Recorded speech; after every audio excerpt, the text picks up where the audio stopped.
Let's go. George. What's going on, buddy? How's it going? So good to have you back. You. Great to be here in your new and improved studio. Yeah, you haven't seen the new stuff, have you? It's we've done some upgrades. It shows. It does. It's working, no? Just before we get started, just for the benefit of the people listening or watching, because we haven't put out a show of the Backstage podcast in a while. It's been a little in hiatus. It's because I've been focusing a lot on the other podcast, the Just As Dads, which has been getting a lot of attention.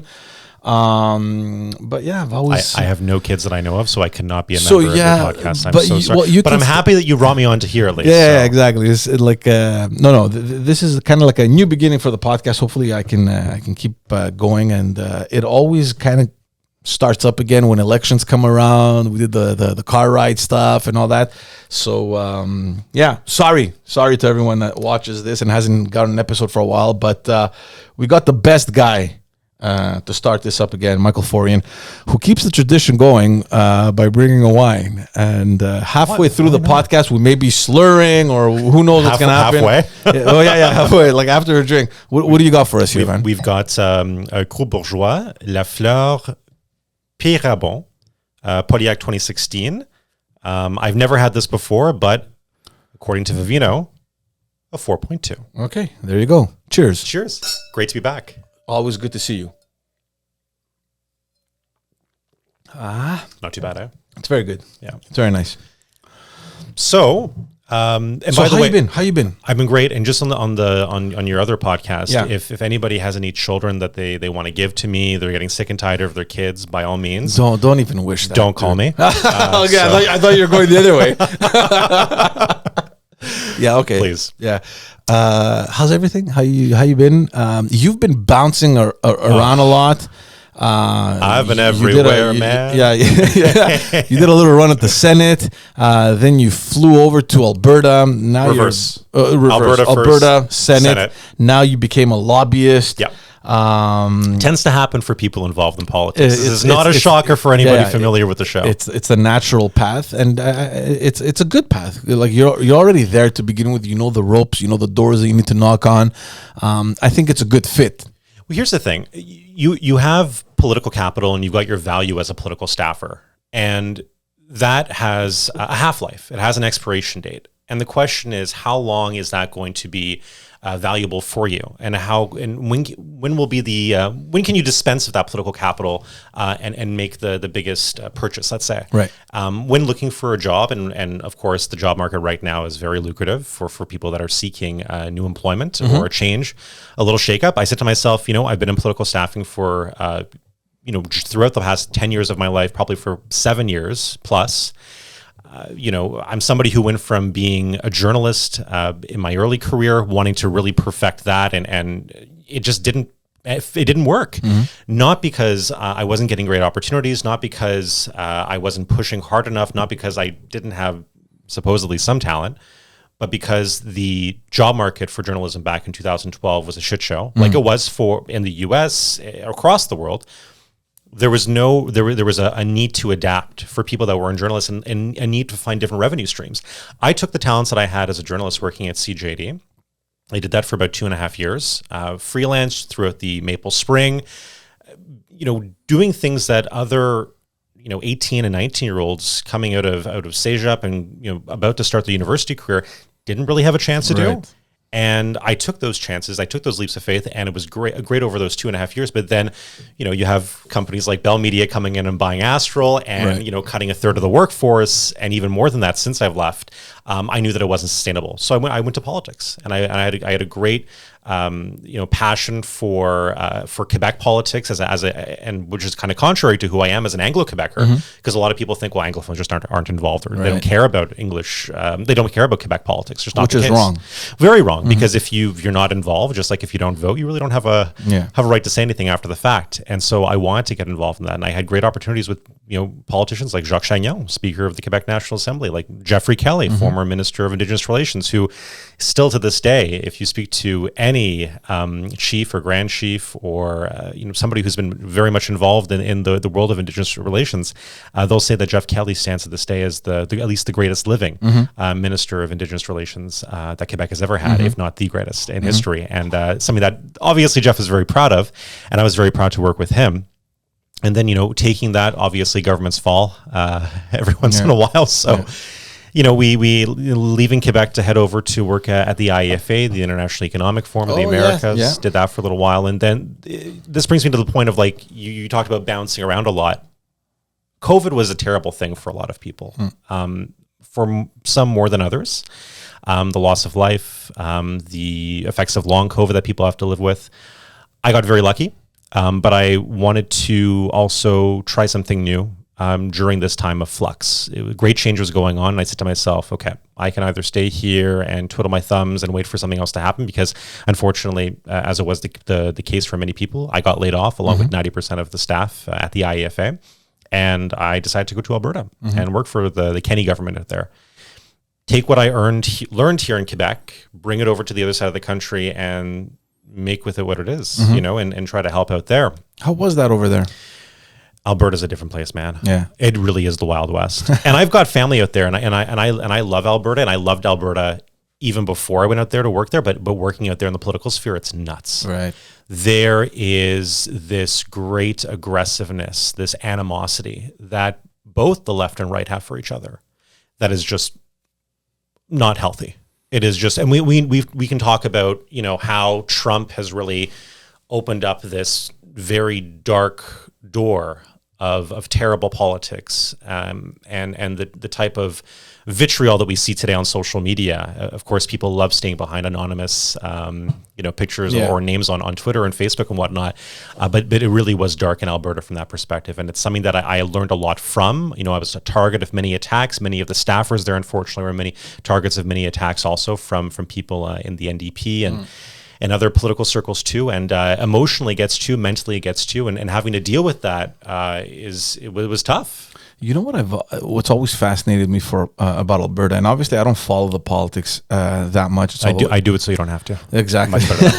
So it feels like there's no middle ground. Like you said, there's like two extremes. Yeah, you're either a conservative or you're in the NDP. Like these are the two forces. I mean, is there even a provincial liberal alternative? There probably is. There is. They've got zero representation in the House. They haven't had any representation since, I want to say, 2009, 2012-ish.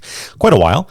They're not going to be having any representation anytime soon because Justin Trudeau is demonstrably just not a very popular. In Alberta, the provincial and federal, they're linked, right? Link.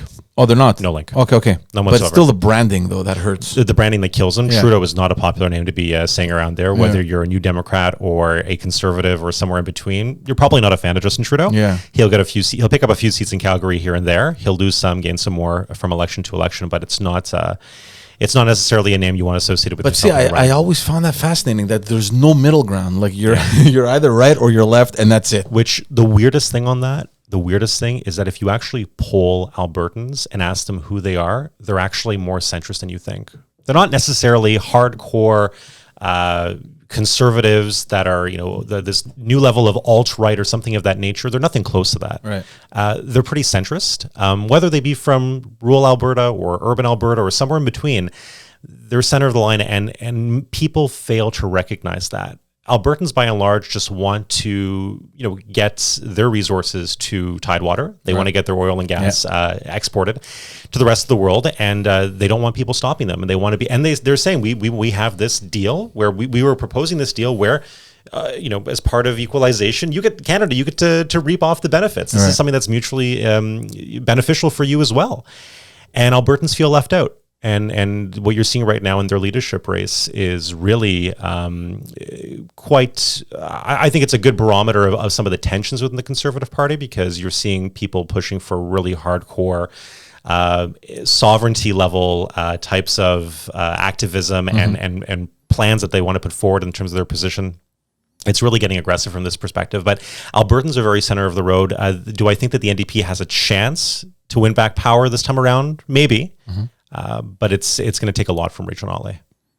Oh, is she back in the picture? She's back. She's still, but never left. Oh, she never left. Never left. She was always leader of the opposition, even during the time that I was there.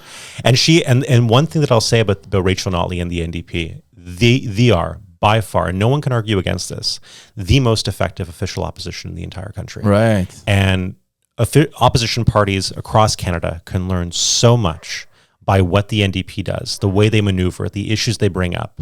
They know exactly what they're doing in terms of fighting a government and asking the right questions and not backing down. They don't show blood, their own blood. They don't show when they're bleeding. And they'll cut you more ways than you'll ever know. Yeah. Well, it's kind of to be expected, right? When you just have kind of like a two-party system, because that's what it is essentially, at least for the last 10 or so years. When you've gotten used to being in power and then in opposition and then back again, and you're flip-flopping this way, you know the ropes. I mean, no wonder they're good where they are. I don't know how they were in government because I don't follow the politics out in Alberta, but it doesn't shock me in the least that they're effective in what they're doing. They were inexperienced in government. They were incapable of governing. Yeah. They were incapable of being able to bring in the right staff, bring in the appropriate chiefs of staff, the appropriate executives inside the premier's office that needed to be there to lead the first New Democrat government in Alberta. They were aimless. And that hurt them quite a bit in terms of the re-election prospects, of course, against Jason Kenney, who was a seasoned politician. And Jason Kenney came into Alberta coming in as the leader of the Progressive Conservative Party of Alberta, forming that merger between the Wild Rose and the PC Party of Alberta into the United Conservative Party. He came in actually driving around the entire province in a blue pickup truck. People who know Jason Kenney is more attuned with being the kind of fine wine drinker and fine wine connoisseur, having a nice glass of Cab Sauvignon versus putting on a cowboy hat and driving around the entire province in a blue pickup truck. It was good imaging for him. It was good branding. It helped him coast to a victory in terms of uniting the party. But that's not who Jason Kenney is. And the problem was that, albeit that he was able to unite the party, he was able to unite the parties rather into the modern United Conservative Party, the UCP. He was not able to, I think, fulfill a lot of what his expectations were from Albertans. I was going to ask you, what the hell went wrong? Because like you said, Jason Kenney isn't just anyone. I'm sure that people were probably begging for someone like this to come provincially, and it's exactly what happened. They got their wish, and then suddenly things just went downhill. I think that, COVID threw a wrench into a lot of government's plans. But at the same time, when you compare Alberta, and it's difficult to do this, but you compare Alberta to Ontario with Doug Ford or Quebec with François Legault, hey, those two governments, at least one of them, for now, coasted to victory recently in the past month and a half. Doug Ford over in Ontario, bigger majority than he had previously in 2018. Legault is on track with the current polls to do the same thing, and he will. Mm-hmm. Why has it appeared that Jason Kenney's government is crumbling? The cracks are really starting to surface and whatnot. It was internal division. It was internal division amongst the members and amongst the riding association presidents of the UCP constituencies across the province.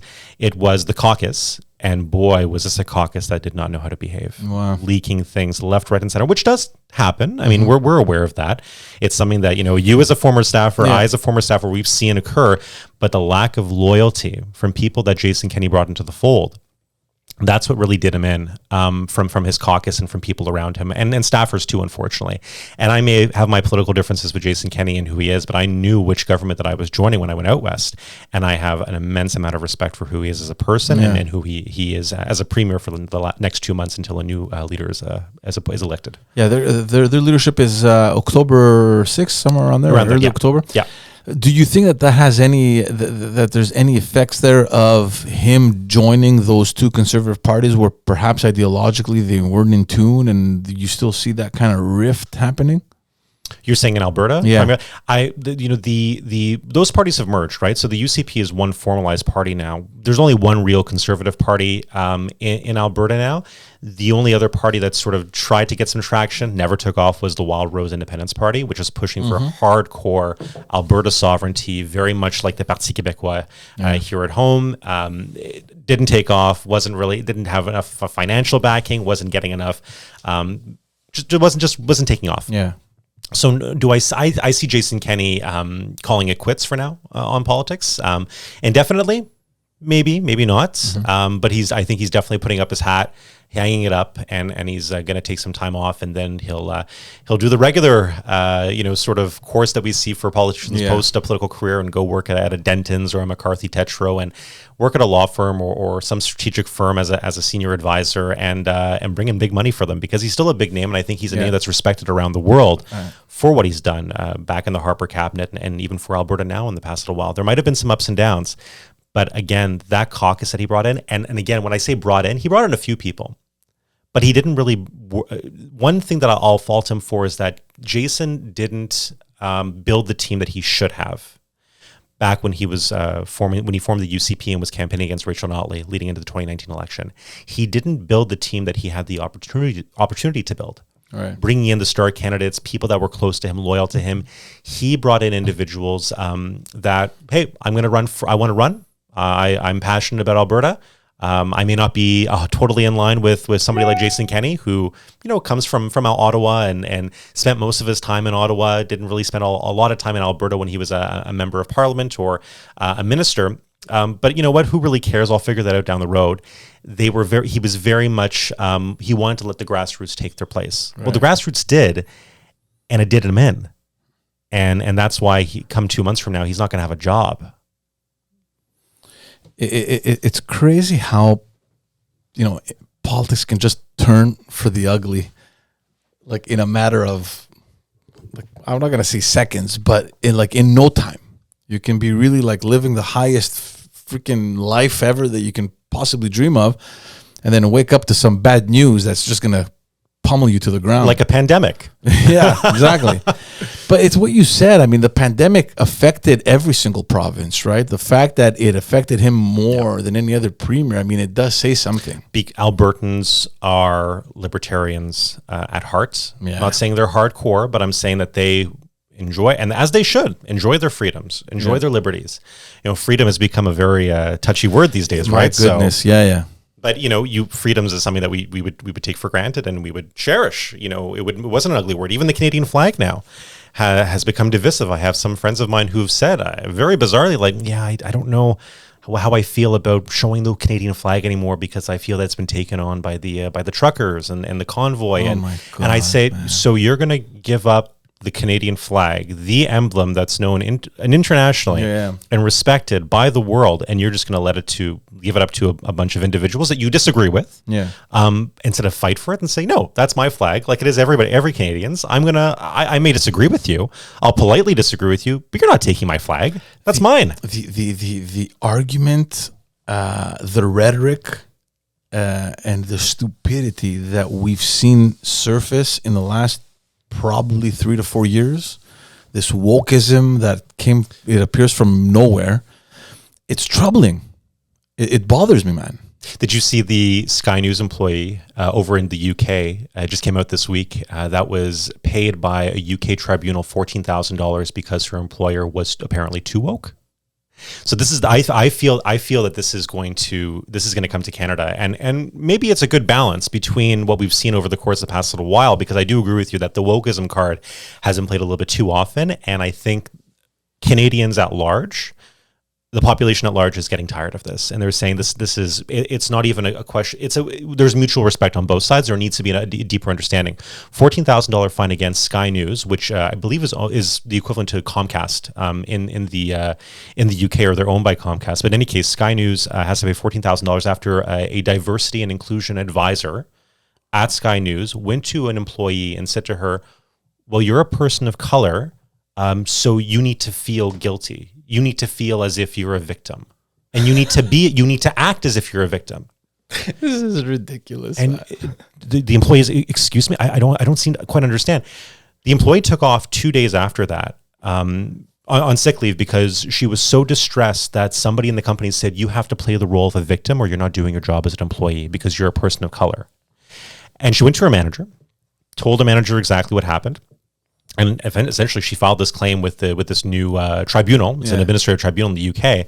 But I feel that you're going to be having more of these types of standing up to wokeism. Yeah, and you might see it for the employment law, and you might see it going through civil courts where you have them push employees pushing back from this type of shit. Because I can't stand it either. She's somebody who the advisor never asked about my upbringing, never asked about who I am as a person, never asked where my parents came from, my background, who I am as a person. Just said, you are a different shade of color. Feel bad. You need to act it. You need to act like a victim. You need to be that victim, and I want you. And if you we need to sell. We need to show that you're a victim. And if you don't, well, you're not a good employee for us. Jesus Christ! Isn't that insane? That's nuts. But I do see that kind of language in that type of that sort of thinking finding itself into the Canadian discourse, and finding that with because there are some institutions in Canada that are going way past. Certain obligations of inclusivity and diversity, and it's becoming, quite frankly, toxic to a certain extent, and it doesn't make any sense. And it's really pushing, I think, a lot of employees away from certain companies that are just. It's like, no, there's of course we're inclusive, of course we need to be diverse, of course we need to celebrate things, but to be told you need to act as if you're a victim because of your skin color. What madness. No, but there's a lot of things, man. I have friends that are working in other professional sectors like engineering, and they're being told that, in your interview process, you need to make sure that, there's all these boxes that need to be checked. Do you have a person of color, Aboriginal? I don't know, like all this criteria. And all they think of is we're engineers. It's like no fault. Like we need someone that is competent, like extremely competent. Would you hire a heart surgeon based on this criteria, or would you hire someone that knows what the fuck he's doing? You think the Quebec Medicare system's bad now? Wait, you ain't seen nothing yet. Like I don't understand where the fuck we're situated anymore. Honestly, I'm maybe it's just me having disconnected from that world of politics that we were so shoved into, and we had to toe a certain line, and we had to watch what we said, and everything had to and that's fine, and I get that. But it was to such a point where everything was so delicate, and it was so boxed in, and I don't think it was that delicate back then, though. I don't think so. I mean, back then, like you had an opinion. We're only talking a few years. Yeah, no. Like, look, you mentioned the student crisis in 2011-12 when you were covering it as a journalist. Something like that were to happen today. And maybe it's a question of leadership. I don't know what it is, but obviously we're talking hypothetically now. If something like that were to happen today, I feel like instead of sticking to the facts and sticking to the line like the Charest government did, whether they were right or wrong, people can judge on their own. But he had his arguments like, listen, I cannot go past this. Yeah. And that's it. I feel like today it would be like, oh shit, we're in trouble. Like 10, 20, 30, 40,000 people on the streets. Yes, it's significant. I get it. But are you going to cave in because of a populist movement? Or are you going to stick to your guns and say, look, this is all we can give? At some point, we need to be responsible. And the argument I remember back in those years was that Quebec had one of the most generous scholarship programs in North America and bursary programs in North America. And I think it still is the case. I think we were beat by Newfoundland and Labrador for like a few consecutive years, and then went back to Quebec. So you're right. No, it is Quebec in terms of having the most generous post-secondary bursary subsidies across the board, and it's accessible for everybody and anybody. Yeah. And as long as you have the grades to be able to get into the institutions. But at the end of the day, I could see the argument if this was happening today, 10 years later, and Jean Charest was Premier of Quebec. Somebody would accuse him of systemic racism because he's not. Yeah, it just goes straight to that. But it's systemic racism because he's taking away insensitive to the student population, insensitive to people of color, and he's a racist, and he would have to resign. And that would be it, right? Hey, you get rid of somebody a lot quicker when you start calling them a racist, or things of this nature start coming out. You start using that type of rhetoric, and as a public official, how do you defend yourself against that? Right? You can't. You can't. This is the new world. Welcome to it. I'm not sure I'm liking it too much. Let me tell you something. When I started politics in 2007, it was still respectable, but I felt almost within a year or two that it was kind of, Yeah. you know. And I remember an article that came out. I think it was in Journal de Montréal, where they had rated the worst jobs or professions based on popular opinion, right? Right. And a politician was honestly right before like a used car salesman or something like that, you know? Hey, used car salesmen are doing pretty well these days. Nothing wrong about that. No, I'm saying with the current car situation. Absolutely. You know, look, it's a job like any other, and good on you if you're enjoying it. But I mean, and keep in mind, this is in people's perspective, right? They took a poll. And we were just so low, like zero respect, like to the point where you're a politician, you get spit on, kind of thing, you know. And then you ask yourself, well, why don't people want to go into politics? Why don't people who have never been involved before? Why would they throw their hat into the ring? Yeah, and they don't, and we lose out on so many good people. But you know the thing is, man, I'm noticing this change in culture, and it's funny because I was talking to a friend. He's in the Conservative Party, and we're going to talk about the leadership race in the Conservative Party. Yes, that's interesting.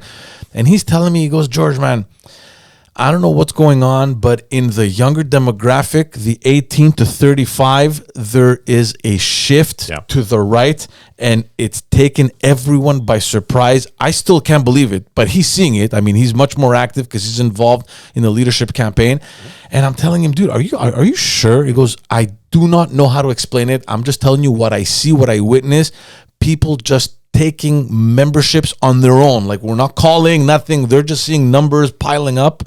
And it's the 18 to 35 demographic. But this is what somebody's saying to you from their observations on the ground. Yeah. Public opinion polls from Léger, from Main Street are saying the same thing. Which is fascinating. Because the younger demographic has always been like this kind of loose entity, like just bouncing around more often than not to the left.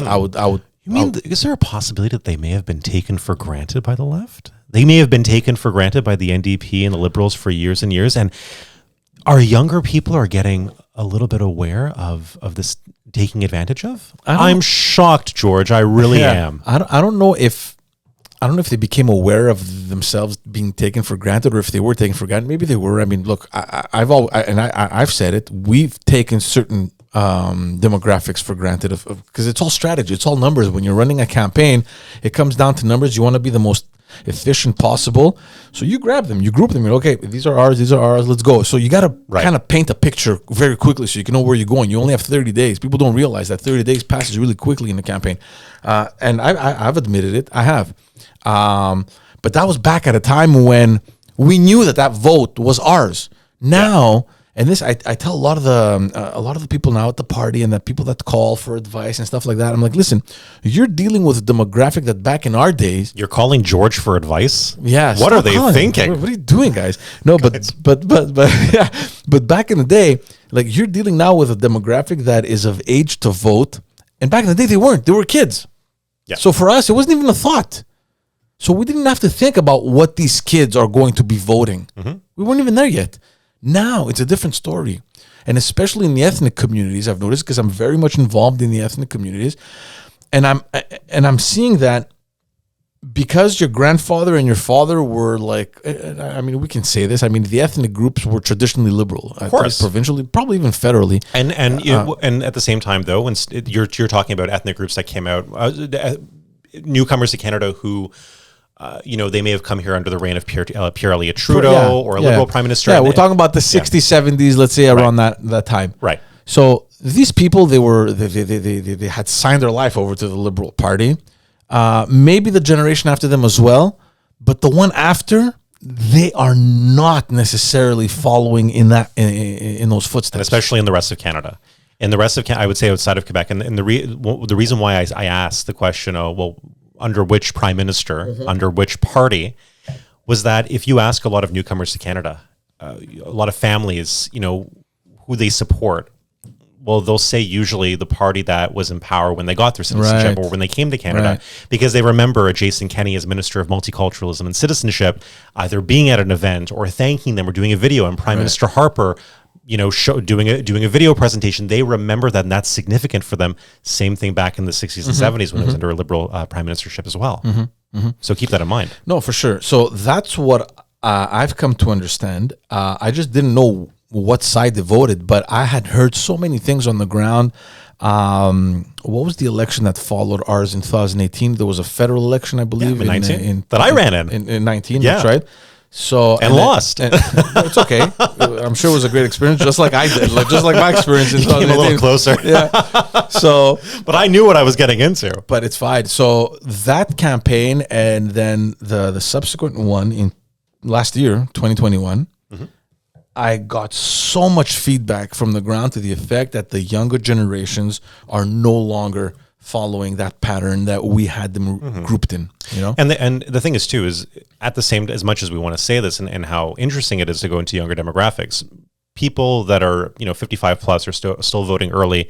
They're still voting often. Sometimes they vote twice. No, that's not true. Well, if they do, that's illegal. That's a problem. Hello, Elections Canada. But in any case, it's interesting to see that in terms of a demographic thing. But at the same time, when we look at the breakdown of who's voting, polling by poll station, it's still older people that are going out to vote. Primarily, yes. Yes, but the young people that are voting we can no longer say it's just Liberal, just NDP, just these social democratic parties like the Bloc Québécois, let's say in Quebec, which the Bloc Québécois is still popular to a certain degree across Quebec. They still have a very good portion of seats, but at the same time, do I see it being, I'm just saying that I don't, as much as we're seeing an uprising of younger voters, we're not seeing them vote more often. Poll by poll, we're seeing them just vote differently. I'm curious to see this time around what will happen, honestly. And I'm going back to this friend at the Conservative Party who was telling me, this friend at the Conservative Party, deep insider. Yeah. You know who he is, but deep throat. So he's telling me that he's never witnessed anything like this, and the mobilization and he probably wasn't born like during the Harper era. No. He's never seen anything. He's like, oh my god. No. He's been around for a very long time, and he's telling me that there's this wave that no one could see coming. No, and like it's there. But are you talking about Pierre in terms of what he's doing in terms of Pierre? So let's get into this. We're closing in on the early September. September 10th is going to be the voting day for, or at least voting day. It's the unofficial, the official unveiling of the next Conservative leader. And everybody thought this was going to be a fight between Pierre Poilievre, Jean Charest, down to the last knife wound. Doesn't seem that way. Pierre's running away with this, and I saw this happening. I called this a few months back. Even when at the beginning of the leadership race, I knew, and as much as I respect Jean Charest as an individual, as a person, somebody who unfortunately does have a dark cloud over him, and need I say why? No, people know his history, and people know some of the accusations that have been put against him. He's been cleared of a lot of those accusations. That black cloud still follows him around, unfortunately. And that's not even bringing into account the fact that Jean Charest is not the same conservative. He's a conservative of a different party, a party that no longer exists, and that was the PC party of Brian Mulroney. Some would say the PC party of Peter MacKay afterwards. That was Jean Charest's Conservative Party. It's no longer the case, and that has changed. When Stephen Harper came out, and I don't think this had to happen, when Stephen Harper came out and said, I am encouraging my supporters, I am encouraging all Conservatives to vote for Pierre Poilievre. Just in the last 2 weeks, do I think that Stephen Harper needed to do that? No. That's mysterious though, because you don't traditionally see a former leaders and prime ministers take a position actively like that. I think somebody inside of Pierre's campaign saw a poll they didn't like, and I think they saw a poll they didn't like. Say, we better not take any chances. I also know from the get-go of the campaign, from the time that, and this is not Pierre's doing in terms of him running, but this is because of when Charest got into the campaign.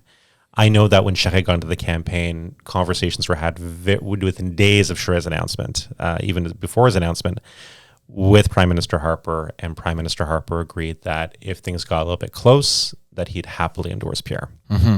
And this was an open secret on Pierre's campaign. So you think it's closer than we're told? I don't think it's that close. I think somebody got scared. They saw a poll that they didn't like that showed it getting not close, but it's getting maybe a little bit too close for comfort. and we're not going to take any chances. Yeah. But it's hard to believe, though, with the numbers that we're seeing. And that's why I don't think it was really a big concern. I don't think Stephen Harper needed to do that. I think somebody in Pierre's campaign or Pierre himself asked and said, okay, you know what? Just a little guarantee. We're going to cash in on that promise. Thank you, Prime Minister. But did they need to do it? No. Even in the early polling that we've seen since that announcement 2 weeks ago, has it changed anything? No. Yeah. It hasn't changed a thing. Yeah. Pierre's still running away with this. It's still the same poll. So to go back to this conversation I was having, I mean, the success they're seeing, the numbers they're seeing, obviously nobody expected it. Right. And when you're seeing figures come out publicly to the effect that, in the second quarter alone, they raised over $5 million, which is more than any other candidate combined, that definitely puts fear in this is more than what Aaron O'Toole was able to raise throughout his entire time as leader of the Conservative Party. And this guy got it in the second quarter of 2022. It's ridiculous. Yeah. So there is a wave.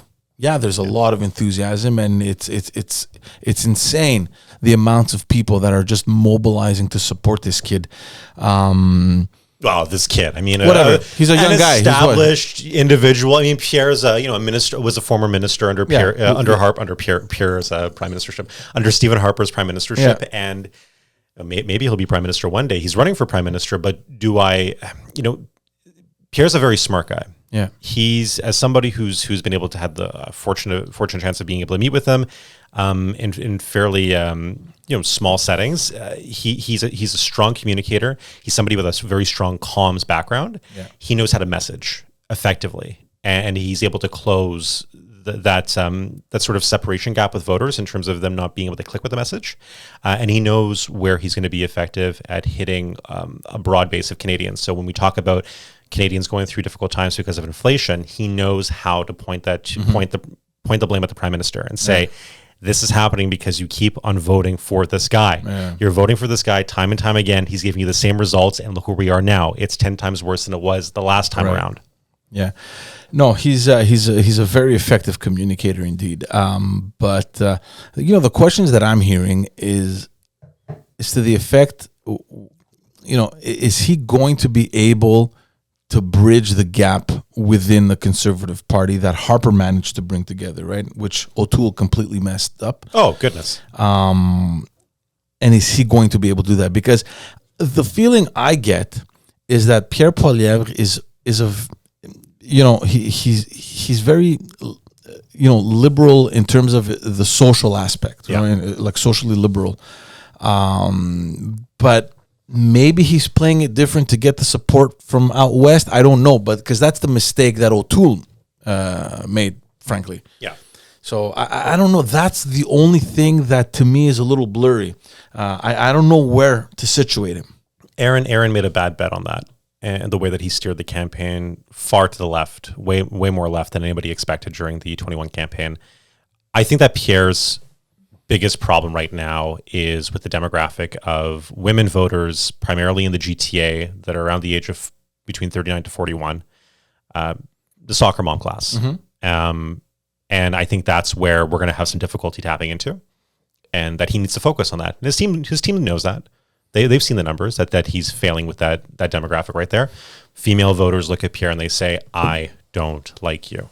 I see you, and I see Donald Trump. Yeah. I see Trumpian politics. I think freedom truckers. I think that Pierre dabbled in that during the campaign. Yeah, he took a chance. Many people advised him not to. A lot of people, but he did. He took that risk. It paid off to a certain extent with a certain demographic of those freedom-loving. And again, I don't say this in a negative context. I may disagree with a lot of these individuals, with these Canadians, when it comes to the balance between, the rights of the minority and the rights of the majority. But I think that he was able to garner a lot of support amongst the people that were protesting on the Hill, amongst the people that were following them and supporting them across Canada. Whole ecosystem, yeah. But I think that he lost also a huge wedge of voters in the GTA who looked at that and said, I can't buy into this. Isn't that where he gets elected? That's the GTA. Yeah, that's where his riding is, right? So the way that it works is that GTA decides who's going to be prime minister, decides which party is going to be winning the plurality of votes, and Quebec basically decides whether or not it's a minority or majority. If you win the GTA, you're good to go in terms of forming government. If you lose Quebec, you're going to have a minority, and you're going to have to figure out a deal with other parties. So it's a supply and command deal. So in any case, I think that's the biggest problem he's going to have right now. I think also in terms of uniting because the whole premise of the party, the Conservative Party, is very much based off of the United Conservative Party, bringing a progressive conservative wing and a reform wing, so a more right wing, together. And this was the compromise. Both sides knew that there was no way for them to win without the other, and that's why it was so important for them to get the deal right. I feel now that Pierre and his campaign have pissed off a lot of people that were the Jean Charest types, or the types who were willing to sit this one out. Those that were very dedicated to Stephen Harper, but said, you know what? I'm not enthused by Pierre. I'm not enthused by Jean Charest. Not really enthused by anybody. I'm going to stick this one out. And they are just so disconnected by what they're seeing throughout this campaign. A lot of fodder has been given to the Liberal Party. A lot of fodder has been given to a lot of other political parties and Pierre's opponents, conservative opponents, for them to use in the next campaign. We're still 3 years away from that because of the supply and command deal that the NDP has. I don't think it's going to last that long. We just saw today at dental care, right? Jagmeet Singh coming out and saying to Trudeau, if we don't have a deal by the year's end, when it comes to dental care, we're out. We're not doing this. Yeah, I don't know if it's going to be the end of the year. I'll be honest with you. I have a feeling, and I had it for a while, especially since the results of the last campaign in 2021, that Justin Trudeau would not be running the next campaign as leader of the Liberals. To me, I could be wrong. I mean, I don't know. I don't know all the secrets there, but the way I'm seeing it's the haircut, George. It's the haircut. Just when he grew his beard, we knew something was up, right? Don't you find that crazy? How there's like 17 articles that come out the moment that he either grows a beard, shaves the beard, cuts his hair, grows it back. You think it's done on purpose to divert? Oh my God, distraction of the week. It's literally like dozens of articles come out, like just like Vogue magazine, Justin Trudeau. What do you think of the new look? Vote online here today. It's like the Dumb and Dumber memes, however, were fucking hilarious. They were hilarious. Hey, those were pretty good. I'm not gonna lie, that was good. But from the time those elections were done, and when we got the results, and it was essentially the same numbers, I thought to myself, "There's no fucking way this guy's going to run the next campaign." The right now, if you look at it from a statistical, the statistical advantages in the Conservatives' favor. Right now, with no named successor to Aaron O'Toole, with no successor right now, versus Justin Trudeau. If you look at it from the latest Léger polls, I think the Conservatives are up by 5, maybe even 6%. It's a huge margin right there. Can they maintain it during an election campaign? That's the real question. Can they maintain that momentum all the way? Maybe it won't be 3 years from now, but even 2 years or a year and a half. That's a long time in politics. Yeah. I don't know. I mean, nobody could understand that deal with the NDP. In my mind, and again, I could be completely off here, but for me, I just saw this as a great opportunity for them to buy time. Maybe he knows he's stepping down. Maybe he needs time for his party to renew and to get the new leader or whatever it is. Let's make it to 2025. We need a deal. We need to buy time. I need to at least secure my party but a sound leadership race. But it's not a sound leadership race to what end? I mean, who do they have as a credible and a viable candidate afterwards for? That's a different story. No, but I mean, you look at let's run it down. You have Chrystia Freeland. She's definitely going to run. I think François-Philippe Champagne is probably going to take a stab at it. A lot of people seem to be suggesting Mark Carney, who really is in charge of the finance department. I don't think Freeland pretty much touches anything. He's the real Wizard of Oz behind the veil. That's how I like to put it. Yeah, exactly. I don't know who else is there like in Ontario. People are still just in Quebec. People are still pushing for Mélanie Joly to put her. Oh my fucking! And if you could not find a more incompetent and insufferable Minister of Foreign Affairs, somebody who just doesn't. Today she's put, I don't know who's running her comms, but man, was it bad. They put out a tweet basically of her being chauffeured around in a ministerial vehicle in Winnipeg. And she's writing something down. Oh, I saw that. Yeah. She's writing something down on her notepad, and the tweet says, I'm going from city to city, and today I'm in Winnipeg to explain to people, the difficulties of foreign affairs, and just so childish and just really like treating Canadians as if they're really stupid. And she came under fire with that whole turbine thing they sending the turbine back to Germany. The exemption that they put on. It's complete amateurism. That's what it is. And then there's the other news that came out when the conflict started. They let the employees of the Canadian embassy there figure things out on their own. Like, fuck it, we're not going to no support. No support. Good luck. And the embassy hasn't reopened. Yeah, I saw that article too. The guy Justin Trudeau went down for a nice photo op in May. It's disgusting. By the way, it's the opportunism that we're seeing from the. I mean, it's nothing. It's disgusting, but it's nothing new. I mean, it's the same thing that I saw when he was first elected in 2015. That you saw that I've seen going into 2019. That we saw in the 21 election. That we. And this is why I say to people, it's like you voted for him. It's what happened. I mean, and people have buyer's remorse. Some learned it after the 15 election. Some learned it after 19. Some people still haven't learned it. But my point being is that I think every prime minister has an expiration date, and I think his is around the corner. It is nigh, and I think that on top of that, no prime minister has been able to weather inflation to this extent and win re-election. Or sorry, rather not weather inflation and win re-election. If he's not able to take control of inflation in Canada, if the Bank of Canada can't do that, the Bank of Canada, no one's going to look at Tiff Macklem, the governor of the Bank of Canada, and say, "Oh, screw you, Tiff, you're to blame here." They're going to look at Justin Trudeau and say, "Hey, you're the person I'm going to blame because I'm sky high in credit card debt. I'm having difficulty paying my mortgage." They're going to use that against Justin Trudeau. An interesting fact too. Do you know that Canadians, the one thing that Canadians are ingrained in, and banks have done surveys on this, have done studies on this. The last thing that a Canadian will not pay rather, what they will always pay on time is their mortgage payment. There is a certain shame that goes into not being able to make your mortgage payment that Canadians have been instilled with since birth.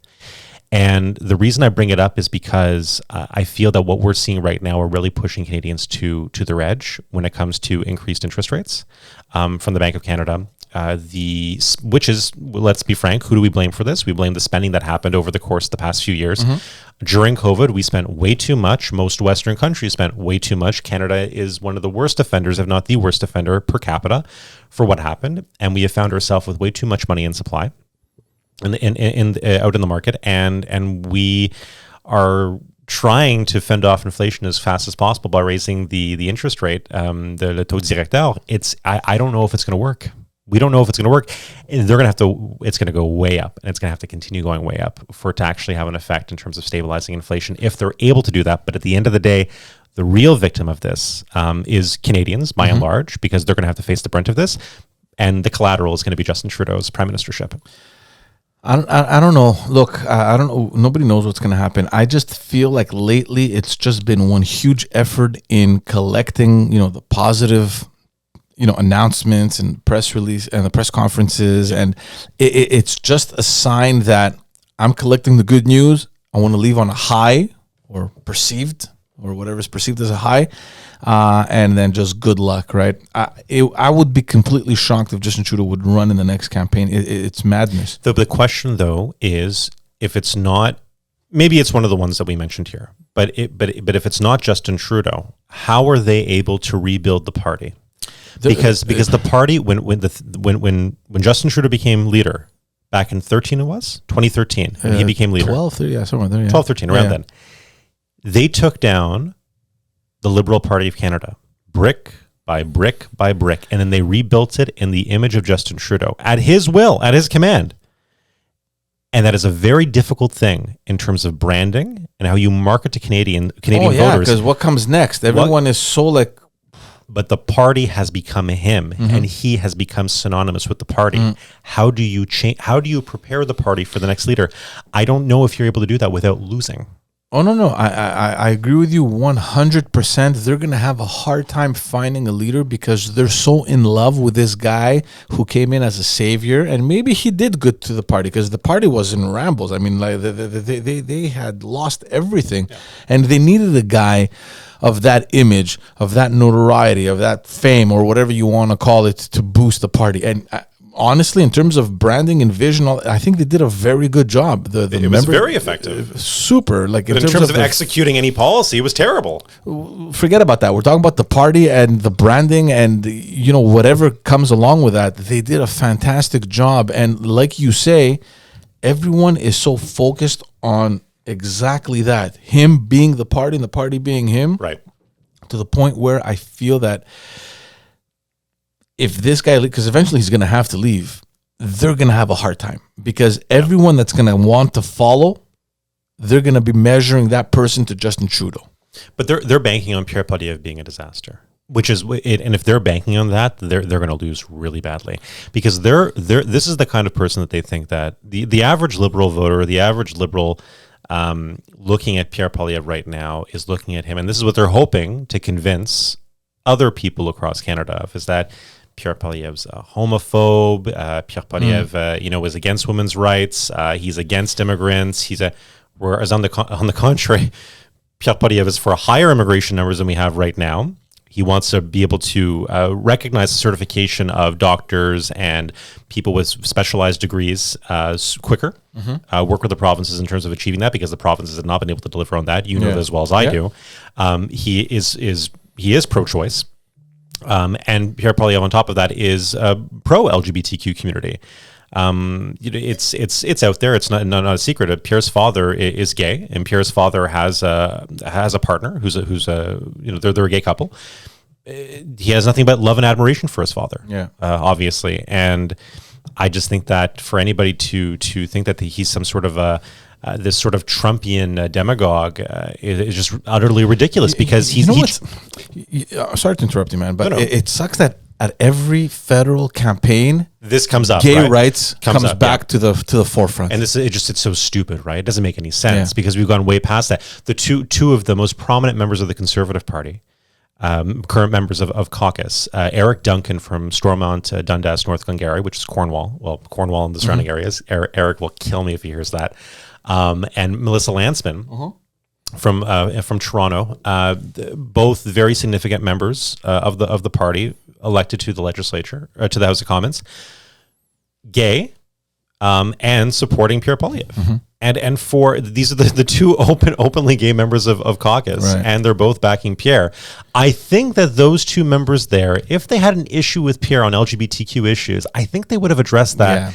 And maybe they wouldn't be supporting Pierre in that case. Let me tell you something, because I know people, sworn federal liberals that have joined and helped, that are currently helping Jean Charest.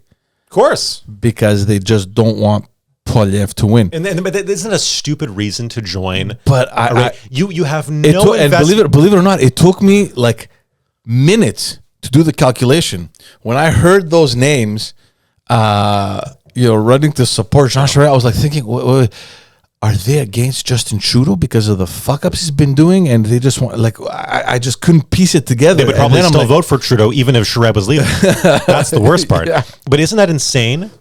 That you, and I'm all for making the base of the Conservative Party bigger. But you're actively joining a political party to stop another candidacy. You're not joining because you agree with the values. You're not joining because you truly believe in Jean Charest. No, you hate Pierre Poilievre that much. And I get it. It's strategic for some parties to do this. I understand that it's happened for decades. But I mean, like, have you no values? Have you no morals? It boggles my mind that people would go down that path. And yet it does happen. Yes. Look, I don't know, man. There's a lot of moving parts federally. One thing's for sure, it has waken up a lot of people who had zero interest. Yeah. Like zero. Like it was non-existent. When you spoke to them about politics, either they wanted nothing to do with it or they knew nothing about it. they were completely ignorant or unaware or just zero. Like it didn't exist. There's a huge part of the population that was in that category that has awakened. But when this is why I always bring it back to economic issues, because I feel that economic issues are, somebody's going to go to the poll. I think generally speaking, Canadians will go to the polls because of financial issues, more so because because they want to make sure they get a woke member of parliament, right? Yeah. A social issue like that is not going to necessarily push somebody to polls unless we're talking about abortion rights or we're talking about somebody saying something egregious. The economy for sure, but I don't think. But affordability, even beyond that, affordability. I think honestly, COVID had a lot to do with it. The fact that people were trapped at home and they were going down. I think that for a lot of people woke them up. They were going down the rabbit hole. Who the fuck are you to tell me what to do? They were going down the rabbit hole, and this is what they found. Yeah, maybe it's a good thing. Look, we've both been in politics. The more people that participate, the better. I have no idea what you're talking about. I spent so many years trying to get people active and involved, and regardless of whatever party you want to support, and we always had a problem with that. We always had an issue getting, especially the younger people involved, and waking them up and saying, "Listen, you're at an age now where you're going to start your life in a couple of years, and there's issues here that are going to affect you, and you need to participate. You need to get active." But you say there's issues here that you need to be effective and participate in. What if one of those issues never becomes an issue for you? Because the issue of affordability, of being able to own your house one day, evaporates because you won't. Yeah. And very quickly you learn that, I'm disenfranchised compared to my parents, compared to my grandparents, and so on and so forth. Wasn't I promised when I came here to Canada that I would be able to build a future for myself, own my own home, be able to prosper and to thrive? And now that's being taken away from me. That's a pretty egregious thing, I would say. And that's scary. And I think that's why you're seeing more and more young people where they thought they would have the opportunity to own their own condo, to own their own house, to build their own family. It's quickly slipping away. It's gone. And then for people that do own their own home and are paying a mortgage, they're quickly seeing on top of that okay, I'm here, I've gotten it, but my mortgage, I went to go refinance and I'm paying thousands of dollars more, or let's say hundreds to some thousands of dollars more for my monthly payments, and or I'm not able to qualify for a house. I can't qualify for that HELOC. I can't qualify for my home is not worth what it used to be worth, because we are seeing. Now, maybe it wasn't the case. And again, you should never compare the housing market to the stock market. People need houses. People don't need stocks. Yeah. But a lot of people over the course of the past 2-3 years played it. And even before that, they played the bubble and they played it like the stock market. And now they found themselves in a situation where they're way over their heads. Yeah. They have way over leveraged themselves. And they couldn't afford what they were trying so desperately to afford, and now they understand that their house is worth much less than what they paid for it, and that's only in the course of, you think, from the peak of housing prices in Canada were maybe around January, February of this year, and now we've seen in some King Township rather, in just north of Toronto. I've done some campaigning there because my good friend Stephen Lecce, the Minister of Education in Ontario, he represents King Vaughan. Beautiful houses over in King. The report from this week, from the peak of February 2020 to June 2020, in some instances down from 40 to 50% price reduction for some of the houses over there. Now that's broad, right? That's a broad average of reduction. But geez, if that's not telling you something. I mean, there's a lot of buyers over there that bought in King, in Brampton, in Vaughan, that are ripping their hair right now because they know that they have lost a lot of money already. Oh, shit. You know, the funny thing, and we're going to move to the provincial side too, because there's a lot of stuff happening there. As soon as the federal campaign started, and actually as soon as Charest, threw his name in the race, my phone exploded. And these were provincial liberals now. Yes. That had jumped onto the campaign to help Charest because they were so enthused that he came back into politics. And I get it. I was also there and I was excited. I started politics under his leadership. I always felt that he was probably one of the best leaders. One of the best speakers, one of the best orators. Obviously wasn't perfect. There's a lot of mistakes that happened, but super inspiring in terms of, as a political figure, at least from, the way I see it. And you had all these people now provincial Liberals that jumped on the bandwagon there to help him out. And then I find out that at a provincial level, the party was banking on getting maybe not all the old timers, but all these former people that were involved and had some sort of experience. They wanted to bring him back so they can help the provincial Liberal Party win the next election. And they got so fucking screwed because all these people are helping out at the federal race. And that race ends in the beginning of September, and the provincial election will have started by then. Well, at the end of the day, you're just going to have a lot of very unhappy Liberal voters either helping Jean Charest when he loses or when the PLQ loses the next election. Jean Charest is a force to be reckoned with. Maybe he has gone a little bit past his expiration date in terms of his viability as an elected official. I still think that he is, in my books, Captain Canada. Yeah. He is, in my books, the person who did, to a certain extent, save Quebec from separation.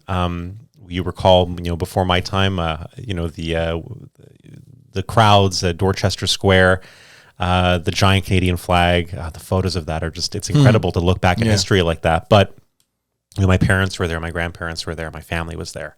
So that's significant for me. And Jean Charest played such a big role in terms of fighting independence, fighting against independence in Quebec and fighting to ensure that Quebec was part of Canada and remains part of Canada. But I think that everybody needs to know when to tap out. And I think that Jean Charest has unfortunately, some very poor advisors around him and some very poor friends around him. And what I mean by that is Jean Charest, a lot of people like Jean Charest, and Jean Charest let a lot of people into his circle. And I think it's about time that Jean Charest starts cutting people off because I think these people are giving him bad advice. I think this is the lobbyist class. Right. This is the corporate Canada, as I call it. And they rely on government contracts. They rely on knowing a prime minister or knowing the right people inside of a government to get these contracts. And Jean was probably there for them at a certain time. If, he was in the Premier's office, they called Jean would pick up, or at least Jean would get back to them at least, and he would help them out. And they were banking on two things, at least one of those things happening for sure, and maybe, if best case scenario, both of those things happening. The first was Jean Charest winning the leadership race, or at least running to win a leadership race, so they can get a polling contract, they can get a communications contract, they can get a few contracts in there.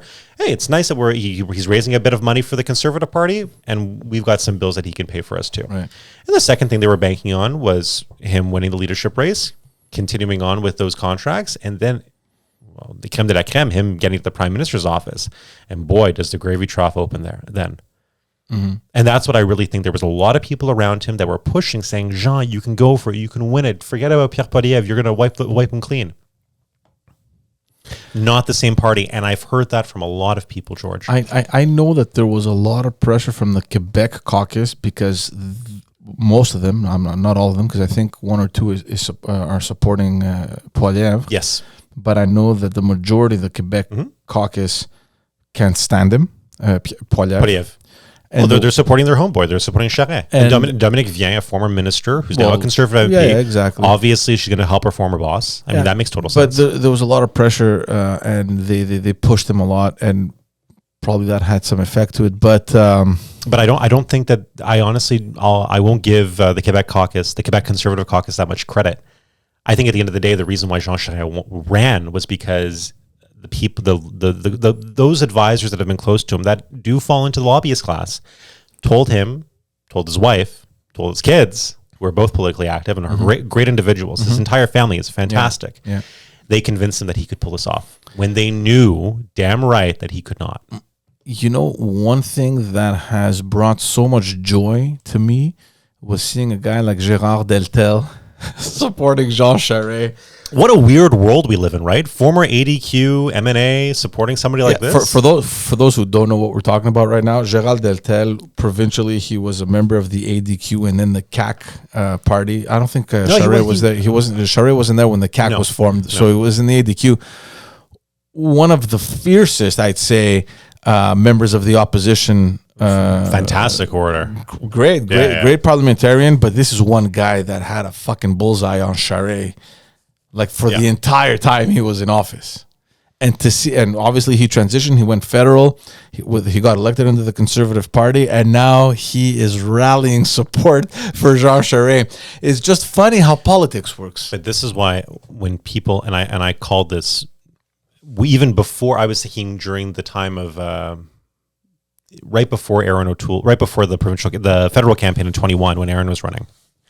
And I said, you know what, there really is a grave chance that if Aaron doesn't pull this off, with the loss that we had last time, especially with Scheer, and if Aaron, even from what the polls were showing at the time, and it did happen, getting less seats than last time, I think that we could see a splitting of the Conservative Party, a splitting of the modern Conservative Party. Now, with what we're seeing right now with the contentious leadership race, with two diverging paths, one of Pierre Poilievre's Conservative Party, one of Jean Charest's Conservative Party, I do think that there is the possibility that we do see a split. I don't know how somebody like an Alain Reyes, who is a respected MP from Richmond, Athabasca, somebody who's loved by the Quebec Conservative Caucus, who's loved by the Quebec Conservative members, and I would say by the party overall across Canada, very well respected and would be fantastic ministerial material if a Conservative government finally gets back in. But with the rhetoric that Alain has been, the daggers he's been tossing towards Pierre's way, I don't know how he's able to reconcile.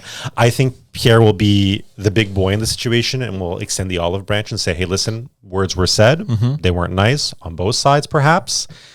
Let's bury the hatchet.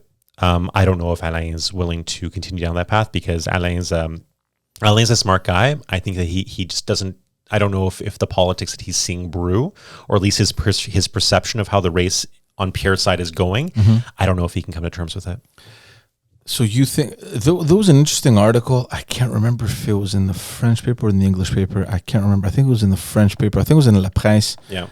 To the effect that Jean Charest has been mulling over the idea for a while now about creating kind of like the equivalent of the Coalition Avenir Québec here in Quebec, but at the federal level, where he's going to get, the more fiscal liberals from Justin Trudeau, obviously the conservatives that don't want Pierre Poilievre. I don't see him getting anyone from the NDP, but whatever. But these progressive conservatives and creating a coalition and form another party, which would be devastating. I think first off, I don't think this would be effective in terms of recruiting many people. I think it would be effective maybe in terms of recruiting some of the conservative MPs that are currently in caucus, maybe some from Ontario and the Atlantic provinces, but I'm talking about one or two, maybe three tops. I don't think there's a big appetite. Yeah, I just don't think it's going to happen. And again, I don't know why. Why would somebody like Jean Charest want to continue down after being beaten by Pierre Poilievre? And on top of it, again, going back into the whole bad advice that Charest received when he left Quebec when he was booted out. He lost. He lost. It was that. But when he transitioned into private life, went to McCarthy as a senior advisor. Obviously, doing a lot of work with the Francophonie, doing a lot of work with advising on Africa for McCarthy's clients, and bringing in a decent amount of money for them, doing a good job, well respected. But usually, you would see somebody like that after a few years of leaving public office, somebody like a chief executive, like a premier or prime minister, they'd start, I call it collecting, but they would start collecting, being appointed on board seats of major corporations, crown corporations or otherwise. And he did that. He went on the CN recently. And for not even... he had to step down because it was 8 months, but it was 8 months. Yeah. And you're talking about 10 years post-premier. Yeah. Whereas just about any other premier, prime minister, from any high-level federal minister is able to get on a slew of different board seats like that across corporate Canada. And he wasn't able to get on any. I think a lot of people veered away from him. And I say to myself, okay, so maybe things weren't going well for him in terms of getting that. But you just got into a significant seat, as I believe, what I recall, the only francophone on the board of CN, and he created a big problem when he ran. Did I say Via Rail? No, you said CN. No, you said CN. Yeah. Okay, yeah. But it was on the board of CN, the only francophone. Yeah. And he created a problem for CN after he left because there was no francophone left, and they didn't replace for quite some time with a francophone. But my point being is that either he wasn't able to maneuver very well in terms of getting those corporate board seats, or he was getting some very bad advice from individuals close to him. And I think maybe both cases are correct. I don't know. I mean, I got excited when his name circulated because I was among the people that would that had this urge to see a real politician back on the scene, right? Especially at the federal level. And we respect Jean Charest. We might differ with him in his opinion, but we respect him. Honestly, look, I don't have a horse in the race. I'm not a member of the Conservative Party. I'm on the sidelines. I have a membership, a Pierre Poilievre membership form in my bag here. But I'm just enjoying the sidelines, and honestly, it's just interesting again. Right? Because for a long time, there was just nothing happening. There was no opposition in Ottawa. Justin Trudeau had carte blanche to do whatever the fuck he wanted. It's just recently that things are starting to brew again, right? And it's good. It's bringing life again back into the political scene, which is more than we can say at the provincial level. Where the most interesting thing for us to talk about, my observation over the course of the past little while is that we've known for quite some time that Jean Charest is going to win re-election. Talk about there are Freudian slips and there are Forian slips. In any case, we knew that François Legault was going to win a re-election. Michael, no more wine for you. No more wine for you. Go ahead. But in any case, it's just a question about by how big of a majority, a plurality of seats that he's obviously going to get a plurality of seats, but it's how big of a majority he's going to get inside of the. Let me tell you something from where I stand. Obviously, the result that we got in 2018, I don't think anyone saw that coming. Right. Call us ignorant, call us disconnected, whatever it was. We just did not see it happen. I'm not going to say I'm some grand oracle, but I felt that there was something in the water way before the campaign started. But to that effect, to that kind of majority, I don't think anyone saw that. Definitely wasn't reflected in the polls. I became a little bit closer to the theory that we would get to the number that he got in terms of what he got, like 70 some odd seats. Mm-hmm. When Philippe Couillard made the stumble of course, a family of four can live off of $75 a week of groceries. So it just did for me. I heard that and I was like, every Quebecer just heard that, and that was entirely out of context. Like, but it was fair. But that's how the media played it. I know, and that's how it was heard, right? Yeah. And we got so. It was a small clip, and it was taken out of context, and that buried everyone. But essentially, in the last 4 years, seeing that there has been absolutely no opposition, not only will he win, and of course, look, I mean, it's all hypothetics here. I mean, it's all hypothetical. Nobody can tell the future. I don't only think that he's going to win another majority. I have a feeling that he's going to win another government after that, maybe a minority government. But my understanding is that this is his last rodeo. This is his last one. He's in by the halfway point of if he wins this government, which he will, or this election rather, and forms government again. That you think he's going to step down? There will be a leadership. I think he's made this clear, unless he's changing his plans. But I think that I haven't heard anything. Yeah, that was my. And then you'll have Geneviève Guilbeault, the public security minister and the deputy prime minister. Yeah, you could probably Bernardel. That's going to take a stab at it. Our good friend Bernard Drainville. I think that he will also be primed to run as well. And this brings me back particularly to what we're seeing right now. Like it's just a question of how much he's going to win by. Let's talk about what Legault's doing. What is he doing right now? He's recruiting some of the best to run with him. But more, instead of the individuals he's recruiting, we talked about Bernard Drainville, my friend Pascal Dary, who's running over in Repentigny, Pascal, who's a federal conservative, somebody who was a lead, a media advisor, and did my media training when I was running as a conservative candidate. He recruited I forget her name. Martine Biron, the Radio Canada journalist. Before that, the Bloc Québécois lady.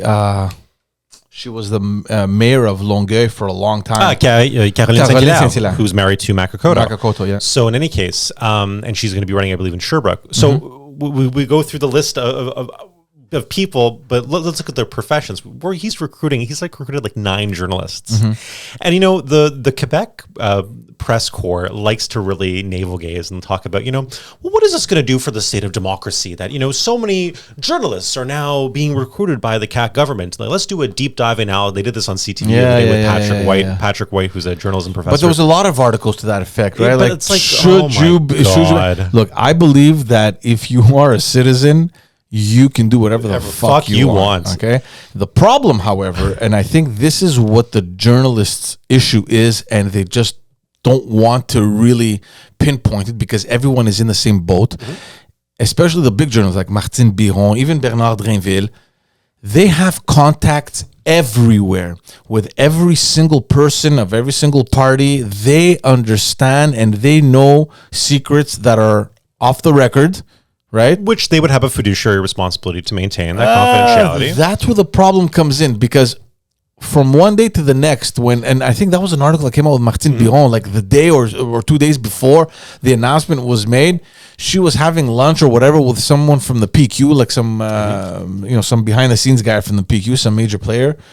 Oh yeah, the PQ is a major player. Yeah. Wow. Yeah, that was my slip up. In any case, who knows what they were talking about? And that I can't remember the guy's name, but he came out on Twitter and saying that they were discussing confidential information and all that stuff. It was off the record. I know what you feel like, buddy.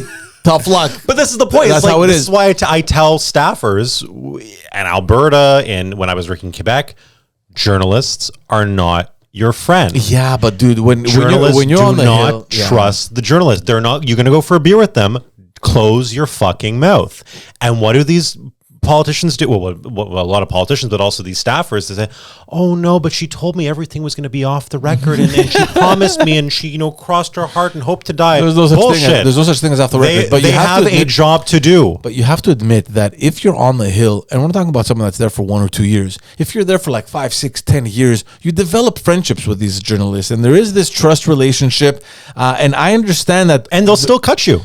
I don't know. I wouldn't go that far. Oh my God.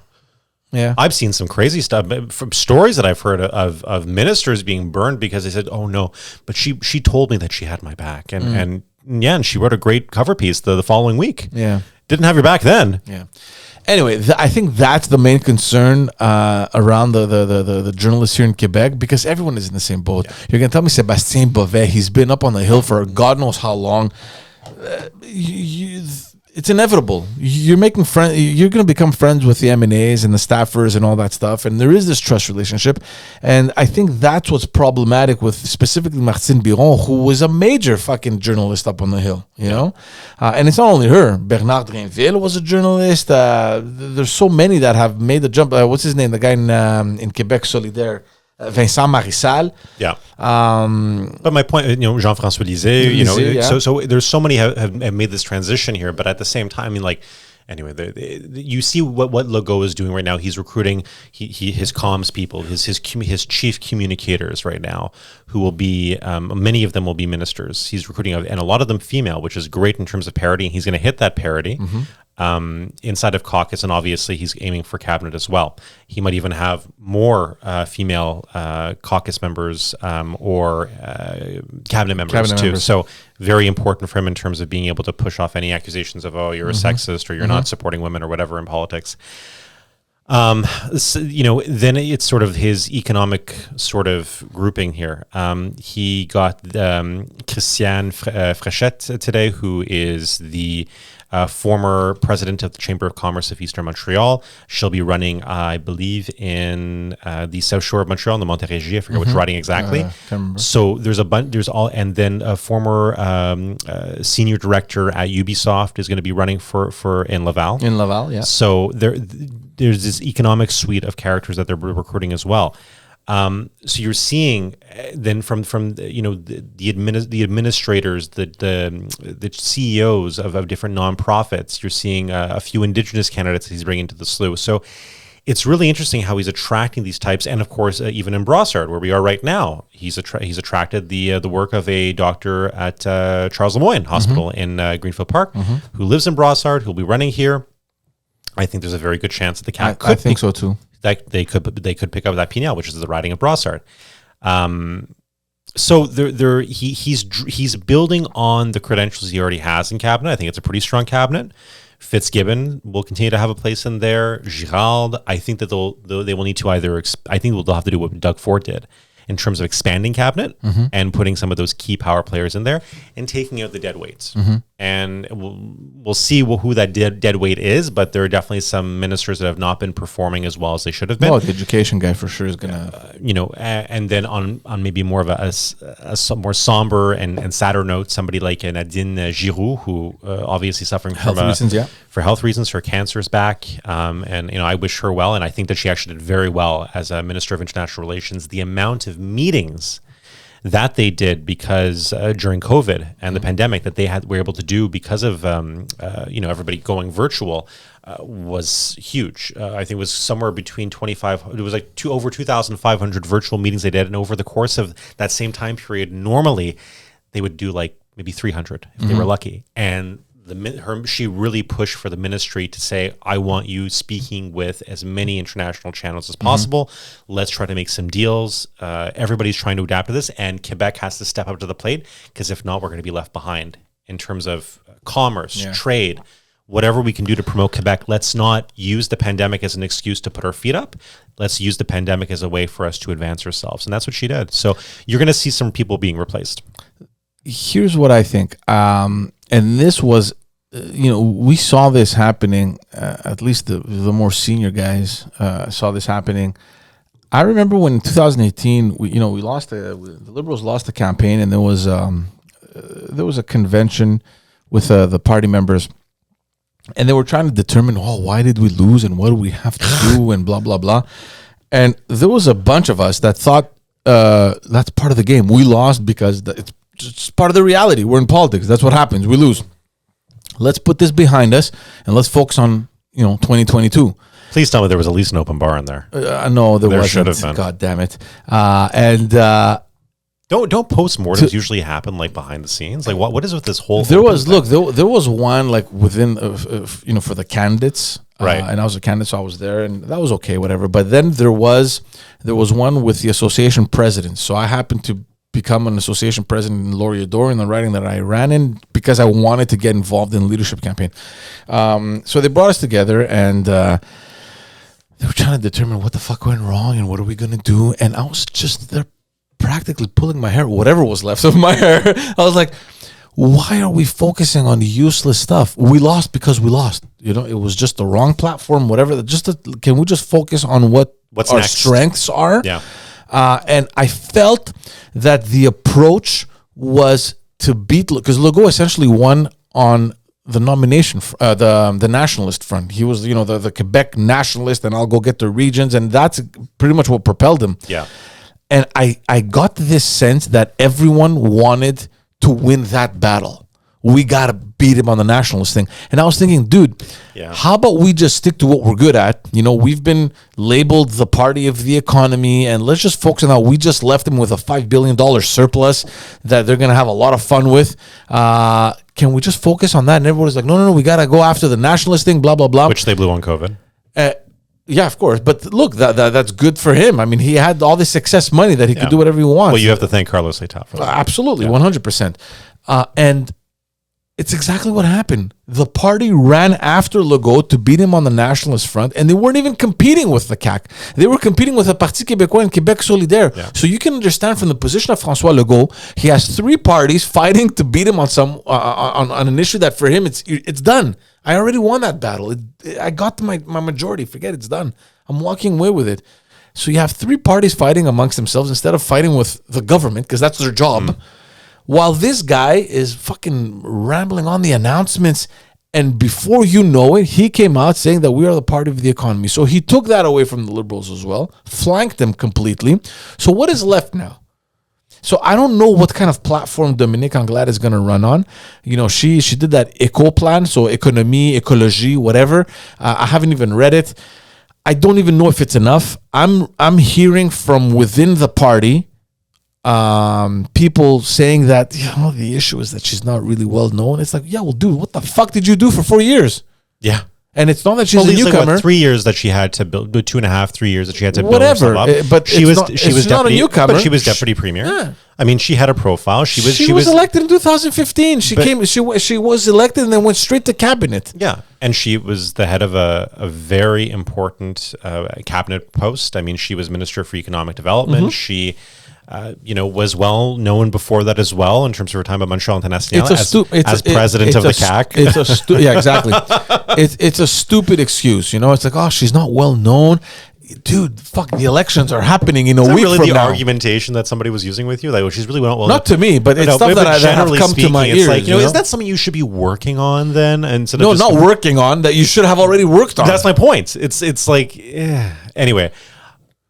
The other thing, so the question is, like, okay, so we'll go to the PLQ. We did the CAC, CAC, they're building up their team. They're looking very strong.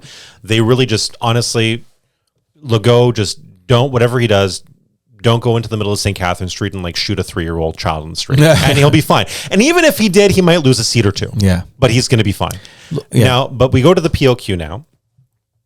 They're having problems recruiting candidates. My goodness. There are some of the safest seats on the island of Montreal for the PLQ. And they have not been able to fill them. And we are 2-3 weeks away from the potential a week and a half. So she needs to get this stuff filled now. And they had this embarrassing process of recruiting people online. Oh my goodness, man. Devenir un candidat pour le Parti libéral du Québec. If you are interested or know someone that's interested, let us know. PLQ.org. And you imagine seeing the Le Presse article for that and saying, like, you guys can't actually, you need CVs. Look, maybe it's us that are outdated, Michael, but I'll tell you one thing. I did politics at a time where the leader of the party knew exactly what he wanted, what his platform was going to be, right, and who he needed on board to get to do that. So we rarely saw open conventions. Of course. Back in the day. And again, we're going back to Jean Charest. Maybe it was the right thing, maybe it was the wrong thing. I don't know. I'm not gonna start speculating, but the guy knew what he wanted, and he goes, look, I need 125 people. We already have 70, let's say, on board because they were elected, so I need the difference. This is who I need. This is who I'm going to go get. It's a question of leadership. I have never been in favor of open conventions. I can understand in certain ridings, here and there, okay, that's fine. And I also understand now where the party is at, where the membership is at a record low. Funding is at a record low. Like we're the worst party in the National Assembly in terms of funding, which has never happened. The Quebec Liberal Party. Can you imagine the party of Robert Bourassa, the party of Jean Charest? There was an article. I think a month ago there was an article in Journal de Montréal, and they had rallied up the figures. The Liberal Party in the last 4 years have raised less than $190,000. It's pathetic. Whereas we're at a time, a Lawrence Bergman, former M&A for Darcy McGee, would be able to raise that in a weekend. In a weekend. Eyes closed. It's crazy. So obviously times have changed. The amounts have been reduced, whatever. Okay, I get it. So I understand that given the situation that we're in, your open conventions are going to bring in members. They're going to bring in money. But the reality is that these members in 2023, they will not be there. They won't be there. So unless you fix the foundation and you fix the structure so that you can get that machine rolling again, forget about these fucking people. And for me, I don't know, man. It's a question of leadership. Get the people that you want, get them on board, and get your campaign started. For a party like the Liberal Party of Quebec to not have a complete slate a week and a half before the elections is embarrassing, to say the least. Oh, it's reprehensible. I think that on top of that, the other thing you have to take into consideration is just the mismanagement that Anglade has had in her office. Mm-hmm. She's had massive turnover in her assembly office in Quebec City. Mm-hmm. And the people coming out of there are not too friendly towards her. Mm-hmm. And so you could tell that there is definitely a little bit of animosity on that front. And there could be some, which happens in every political office. There's always a little bit, but the people are not leaving on good terms, especially right before the election. So she's talking about building a team, a slate of candidates. Well, she can't even keep her own staff. Yeah. That's problematic for her. On top of that, we talked about the inability to fundraise, the inability to recruit the proper candidates in ridings where you could run a ham sandwich in the riding of Darcy McGee, Côte St. Luc and Hampstead, and even the Jewish vote will go for the ham sandwich. It's like you literally, you cannot lose this riding. Yeah. You could put anybody there. And this is where we're left. What I'm hearing is a few things on, which is concerning, is you would think that somebody who has mismanagement in terms of, not being able to get herself recognized out there, she's going to lose. She could very well lose her seat in Saint-Henri-Sainte-Anne. I think if she doesn't lose her seat in Saint-Henri-Sainte-Anne, I think whatever the polls seem to suggest, if that's the number of M&A she's going to end up with, she probably won't have a choice than to resign. And then in that by-election, then it's gone. Yeah. So I already hear from members of her caucus that she's starting to do the rounds in terms of testing leadership support when she does lose. And ensuring that she that she is asking members or candidates. It's very bizarre, but given the circumstances, I mean, she's fighting for her political career. This is credible. You've heard that? Yes. Oh my goodness. And then she's asking new candidates coming in seats that are relatively safe and assured, to pledge their solidarity and support towards her. That is ridiculous. I don't think I've ever never heard anything like this that from any other political party in the Western world, asking for this type of support. Can you imagine if something like this were to leak in the media? Well, it's leaking right here, but I'm only one source, right? So it's like somebody will have to do this. Unfortunately, all the journalists who would want to write about it are now running for the CAC. So it doesn't. Yeah, exactly. I know for a fact that the caucus isn't all there. Like they're not 100% behind her. People have been wondering, why the hell have we not been able to raise more money? You just mentioned they're not all there. I'm not going to mention the name of the caucus colleague, but a relatively well-known Liberal M&A was like at the National Bank Cup at Jerry Park today, and was just posting all day about it and stuff like that. And I'm thinking to myself, like, shit, you're like a week or two away from the election. You should be putting in promoting on your professional M&A page, like you're there with your significant other, having a good time, posting selfies, whatever. What is going on? Like and they're running again for re-election. Like, you've obviously checked out, and thank God you're running in a safe seat, or else you'd be losing. But that's what it is. Anyway, but that's what it is. I've heard a lot of things, and specifically with respect to the fundraising. Yeah, they had set some targets. I think the party had set some targets for sitting M&As and for orphan ridings, like the ridings that they don't have a seat in, and. The sitting M&As, a lot of them said, well, that's my target. That's all you're getting, and fuck off. Zero, no effort past that. So what are these targets? Like what? Like, I don't know. I don't know. I don't know. I don't want to throw numbers out. Because I know there was some numbers, like when I was there under Chagnon, they would ask like for 35 or 40. I think that was it's much less now. Yeah, because they know they can't raise that much. Much less now. And even in an election year, listen, the amounts in Quebec, it's low, it's 100, it's doubles up in it's disgusting. In the election. That's the Liberal Party that did that. Like we shot ourselves in the foot. We went from 3,000. We took the pressure for the opposition. It was Jacques Dupuis at that time. Yeah, and he brought it down to I think 1,500. And then when the PQ went into power. Yeah, we started the trend, and they continued it. Yeah, so we shot ourselves in the foot, and this was all to eliminate the whole process of prête-nom, like fake names. You had back then people working in engineering firms or law firms that would sign checks of $3,000, and you're like, dude, you're a secretary. How the hell are you? How can you afford it? But $100 doesn't. You're not if you're influencing somebody with $100. Wow. No, but I've seen accusations from Quebec Solidaire. Could you imagine that they're going out there and saying, well, there was some people at an event being asked to give money to a Coalition Avenir du Québec minister to be at a special private event. That's influencing the minister to make decisions. I'm like, it's Monsieur and Madame Tout le Monde. It's literally like a woman who looks like she should be in a CHSLD, like giving $100 because she supports a political cause.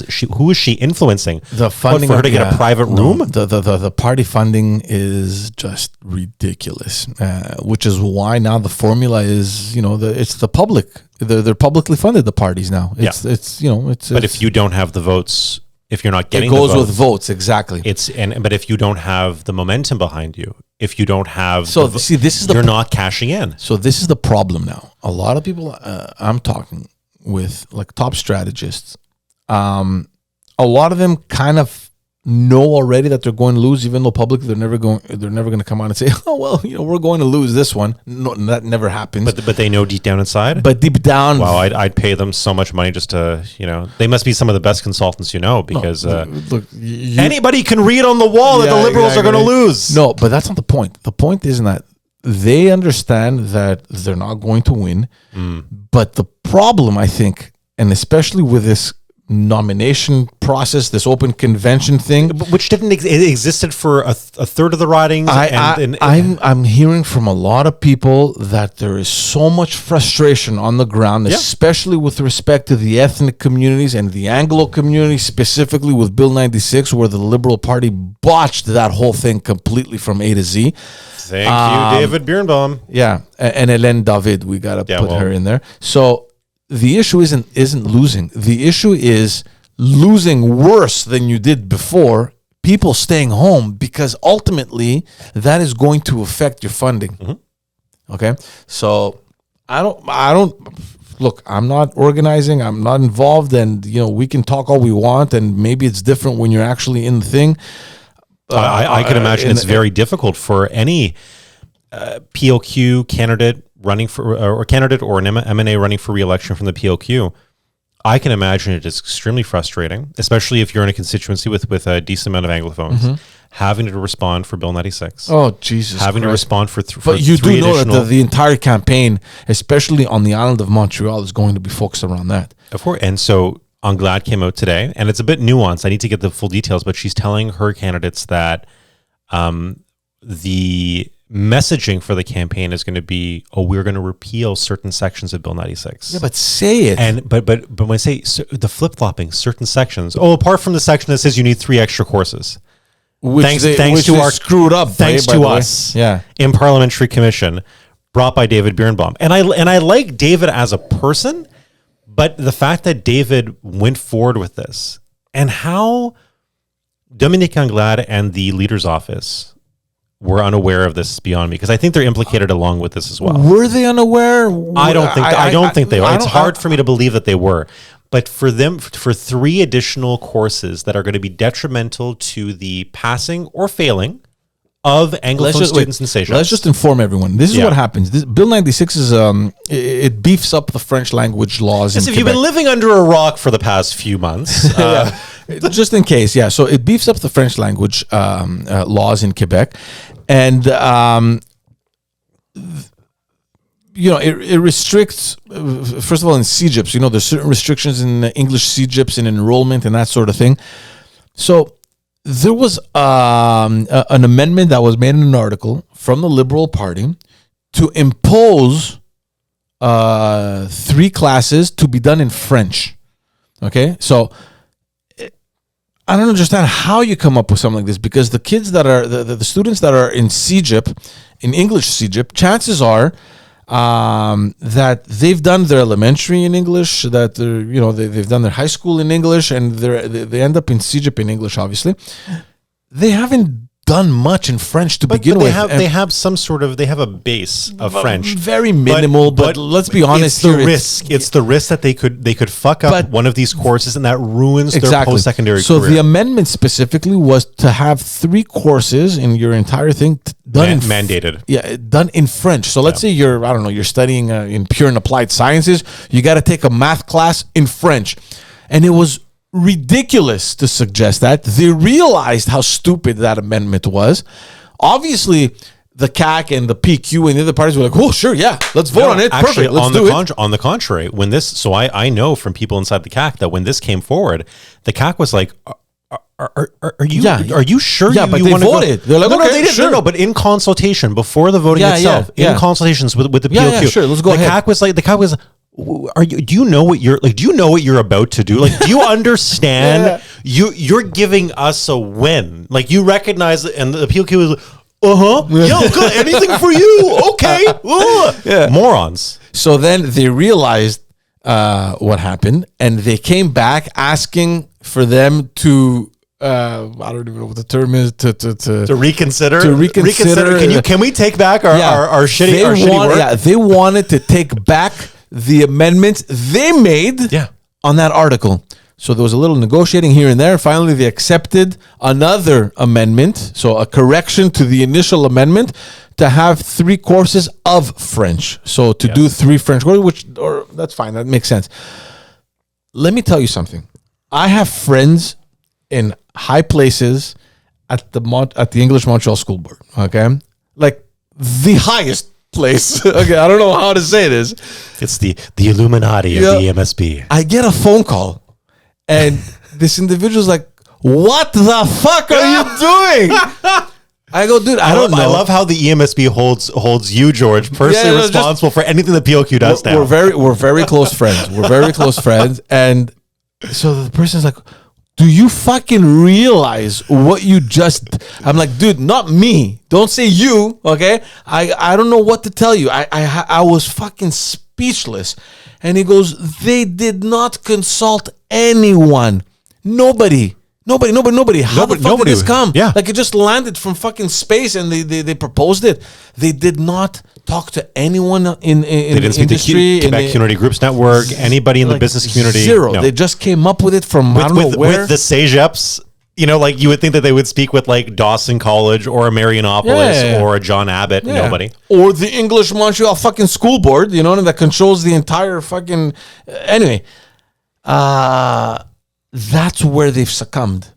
And I think on the island of Montreal, they're going to have a major issue, especially on the western tip of the island. They're not going to lose any seats. I don't think they're not going to lose it. It's just it's going to go, instead of like, let's say endorsement, like what in 2014 they got like 92%.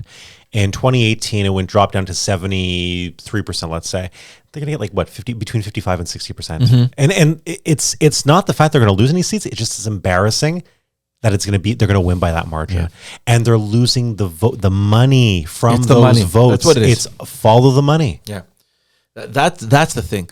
So that has caused so much stir, where now we have 2 new parties that were created. Yes.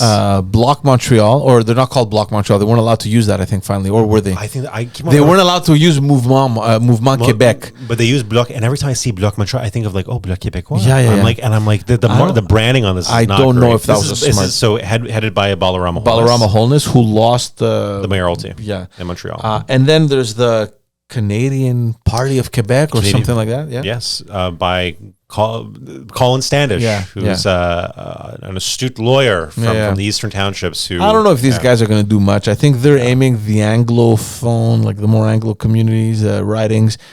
I don't think that's going to happen, but who knows? Watch the PCQ. Watch the Quebec Conservative Party. So we're going to get to the Quebec Conservative Party, which was always on the map. Nobody knew they existed. They were like this marginal little party that was getting a couple percentage points. Just to give you and then you have Éric Duhem that comes on board and has destroyed.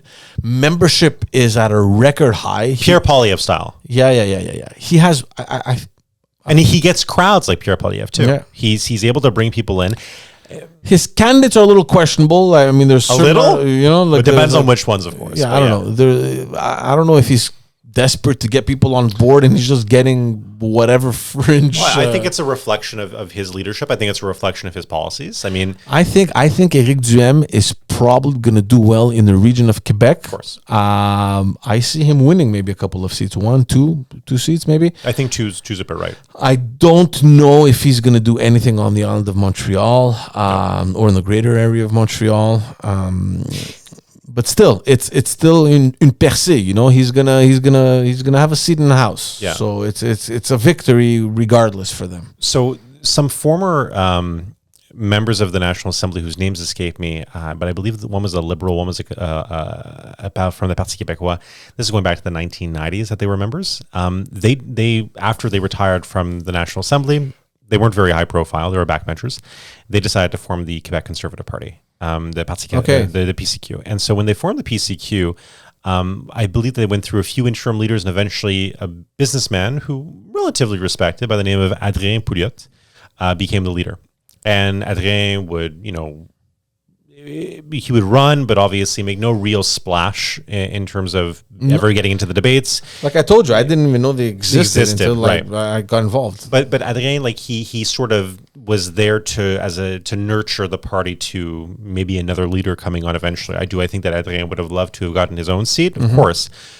Never happened. The guy is not the most charismatic, but he's a respected business person. In any case, Eric Duhaime comes into the picture, and everything blows up. And this is where we find ourselves today, where that 200-kilometer north-south corridor from Quebec City, so going north up into Beaupré, Côte-Nord, that sort of area there, and then that south going into Beauce, that is going to be I think the sweet spot for him to be able to target some candidates. Beauce Sud, Beauce Nord, Beauce Sud in particular, where my friend Samuel Poulain is currently a member of the National Assembly. Samuel is a great guy, and I have a lot of respect for him. He's being targeted by them heavily, and that very well could be a seat that flips from the CAQ over to the PCQ. And then we're seeing... Where is he running? He's running in Beauce Sud. Beauce Sud. So that's where... No. I'm talking about Eric Duhaime. Eric Duhaime, I can't recall exactly where he's announced. I want to say it's definitely in the Quebec City region. Doesn't matter. Yeah. Doesn't matter. Yeah. So in any case, we'll see what happens there. But do I think that it's going to make a big impression on the landscape of Quebec politics? I mean, listen, a new party coming into the Quebec National Assembly usually it's considerable. But it's not a huge. I don't think so splash. too. But I don't think it's going to make a big thing. But look, it's an. But he's made waves. Yeah, for sure. And look, it's an additional voice in Parliament, and that's always healthy for democracy. The big surprise, I think. Well, it's not really a surprise, but it's because they've been such a present force in Quebec politics, the Parti Québécois risks getting completely dismantled, perhaps maybe left with one. Maybe Pascal Bérubé is going to keep his seat. In Matapédia. He'll keep his seat there, but I mean... It's almost unbelievable. Yeah, but then I don't know. Pascal's like a fairly convicted guy. His convictions are with the PQ. You know, but do I see him becoming part of the CAQ fold? Perhaps a prediction one day is him walking over. It would be hard for me to see that happening, but given the circumstances of the PQ, why would one stay as a party of one? Does he see himself rebuilding? I don't know. I don't know if that's going to be the case. That's going to be interesting because it's almost unimaginable that the PQ is no longer on the, you know. But and the thing is too is that people, when I hear the argumentation from people that the CAQ it's just a PQ 2.0, that's all it is. Look at the candidates who are recruiting. A lot of the candidates, I would say maybe about half, are Federalists. These are some of them of that half that are Federalists. Half of those are Conservatives. So you know, are these people that are gonna play well with nationalists within the CAQ? It really is a real coalition. Look, how do you meld that together and keep it together? I don't know. That's an interesting question because you have heavies. You have Bernard Drainville. You have Caroline Saint-Hilaire. These guys aren't just nobody. No. Like these guys are, and they are going to take their place in caucus, and they will assume their place in cabinet. Do you think that's going to create a little rift? Absolutely, it's going to be. But this is what I'm saying in terms of if Legault decides that I've done my part, I've established the CAQ, I've established them into government. I'm going to tap out now, and there's a leadership race. Hey, boy, it's going to get ugly fast. And this is going to be the first time that we see real division. And the cracks are already there in the coalition. Everybody knows that they exist. Yeah. We're just going to start to see them surface. Yeah. And it's going to be the first public, you're going to see a lot of things being tossed at other candidates that are vying for the leadership of the CAQ. And it can get real nasty. And this is going to be the first time that we're going to see that type of nastiness coming from CAQ, and it's going to be CAQ on CAQ. It's going to be interesting. What about Quebec Solidaire, the last party? I have a feeling they're going to lose seats. Yeah. I don't think that they've been, when we talk about wokeism and we talk about things of this nature, I mean, Quebec Solidaire is that party, and they play a certain part in terms of they cater to a certain base in Quebec, and it works for them. They did surprisingly well last time around. Yes. Are they going to be able to maintain or make some gains? I don't think so. I think they're going to lose their seats in the region of Quebec. I think they're going to lose Sherbrooke. Rouyn-Noranda. Where we're hearing a lot about the reactor up there, that plant. But you got to give it to her. She's doing a good job. I forget Emilie. I forget what her name is. Yeah.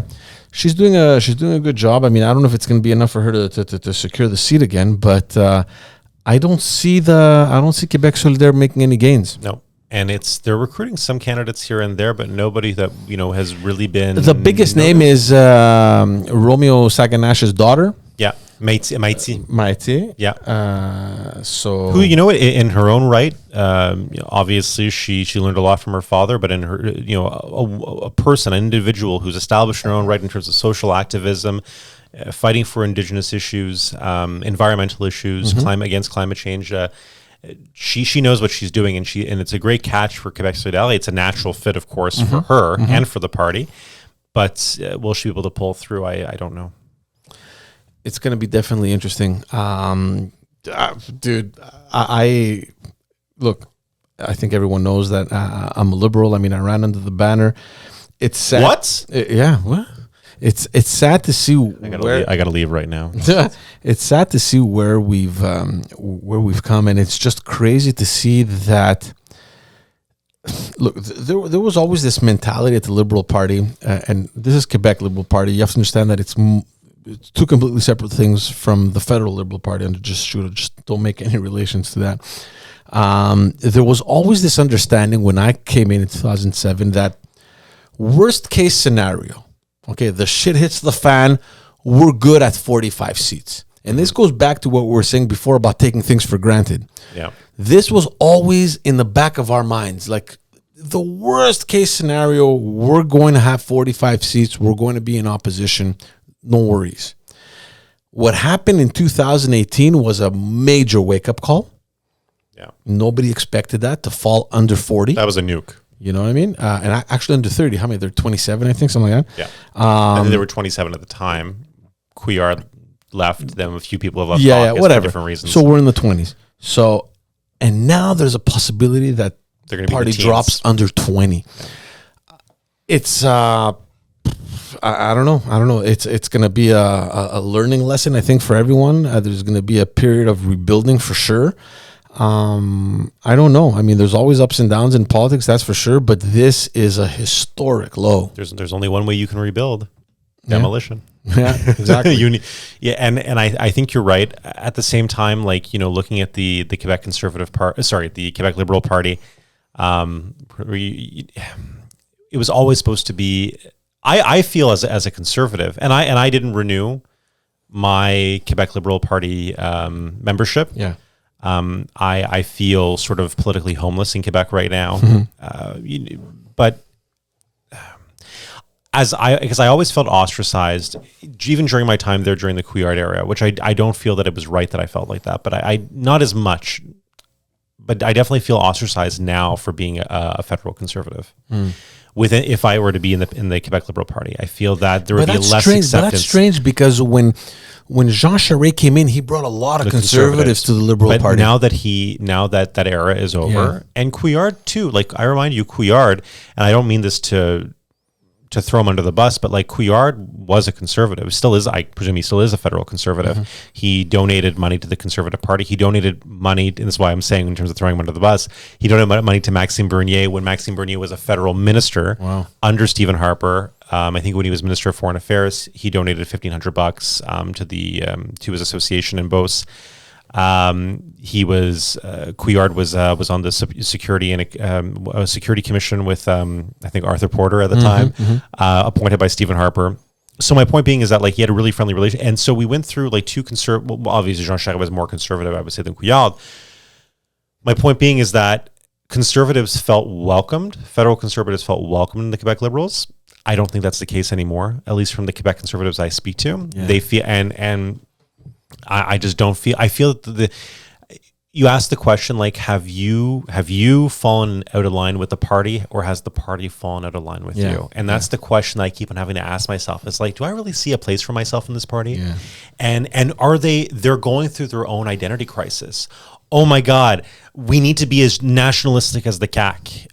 We can throw Anglophones under the bus. Oh, we can throw multiculturalism. Screw that. We don't know what that is anymore. Yeah. We're all for inclusivité and this concept that multiculturalism is bad. And it's what is going on? They're abandoning every single classical liberal tenant that they had for the sake of wherever the wind is blowing. Yeah. Wherever the wind is blowing, the modern PLQ will go. And if that doesn't say disingenuous to voters, yeah, look, I agree with you, man. The thing about the Liberal Party, and this is why everyone had this understanding, there was a security net, because it was founded on these principles and on these values that had carried the party throughout 125 years now, whatever, more than that. 150 years. 150 years. Because regardless of the political context or the social context or the economic context, whatever had changed over the last 150 years, this party had this foundation that was so deeply rooted because of these values that it values got of federalism. Exactly. It got them to cross, the test of time. And this is why I'm saying I notice also the difference now. And this is really going to be a test right now, because I also feel that they're not true to these values. It's going to be an interesting campaign. I don't know what the outcome. Well, I think we all know what the outcome is going to be. I am certain of the outcome. Yeah. I will put literally thousands of dollars on the outcome. I think a lot of people are certain of the outcome. It's just what I meant to say is the outcome of the party and what's going to happen and how they're going to rebuild and how they're going to meet this. This obstacle. And is it too early to start talking about potential successors to Dominique Anglade? Because I definitely have a few that I think would be fantastic. Look, let's assume that the Liberal Party will finish on October 3rd with less than 20 M&As. Is that the barometer, you think? That's the threshold that you're, if it's less than 20, then it's dead. Well, less than what they have now, but I think if Dominique Anglade loses one seat, she's gone. One seat, I think she could probably salvage it, but I based on what we're seeing now, based on what the polls are suggesting, we're dropping under 20 seats. Yeah. If that happens, I don't see how on the 3rd of October at night she doesn't resign on the spot. I don't see it. I don't see how she could not do that if really the results reflect what the polls are showing now, because obviously we know things can happen, things can change really quickly. I think it's a huge gap to cover. I think they need a miracle for the polls to be wrong on this one. Yeah. But if that's the case, then I think she will have no choice but to resign. The problem now is that all the quote-unquote competent, experienced, whatever you want to describe them as, M&As are no longer there. Everyone left. So this is a period of renewal of the party. And if Dominique Anglade resigns, because if the numbers actually, if the polls actually are reflected during the campaign, who's going to assume interim? Who's there? And who is going to have an interest in actually running? Yeah. From the inside? I don't know. I think somebody who has executive experience, being at the cabinet table, and also has now has 2 terms under his belt come next election, and who will be reelected is Carlos Leitao. I think he's not running again, Carlos. Yeah, he is. No, he's not. Yeah, No, Carlos announced he's stepping down. Really? Of course. Who's running Robert Baldwin? I don't know. In that case, never mind. Yeah, I didn't even know that he had. Yeah. I was almost certain that Carlos was running for it. No, he's not running. So we're going to have like a little thing underneath the the video here. It's like, Michael was dearly wrong, or Michael was right. But in any case, I could have sworn. Dude, you're very convincing. I maybe no, but I'm almost 100% that he's not running. Okay. Actually, for sure he's not running. For sure. He's not there. So if we rally the people that are there, Marc Tanguay, because interim, I can see Filomena Roti. Philo won't take on that responsibility. I know Philo personally. I think she's super intelligent, but I don't think that she would be up for that. But Marc Tanguay would be. Yeah. There's André Fortin. But he's running for leadership. There's no way that. No, we're talking about leader. Okay, you're talking about interim. No, I'm sorry, but the interim, I don't think. I think that's why I was saying Carlos. I think would be an excellent. I don't think Carlos would run for leadership. But I think we need somebody like a Pierre Arcan type of style. So he's not running either. Yeah. So you don't have you have like just a handful of people.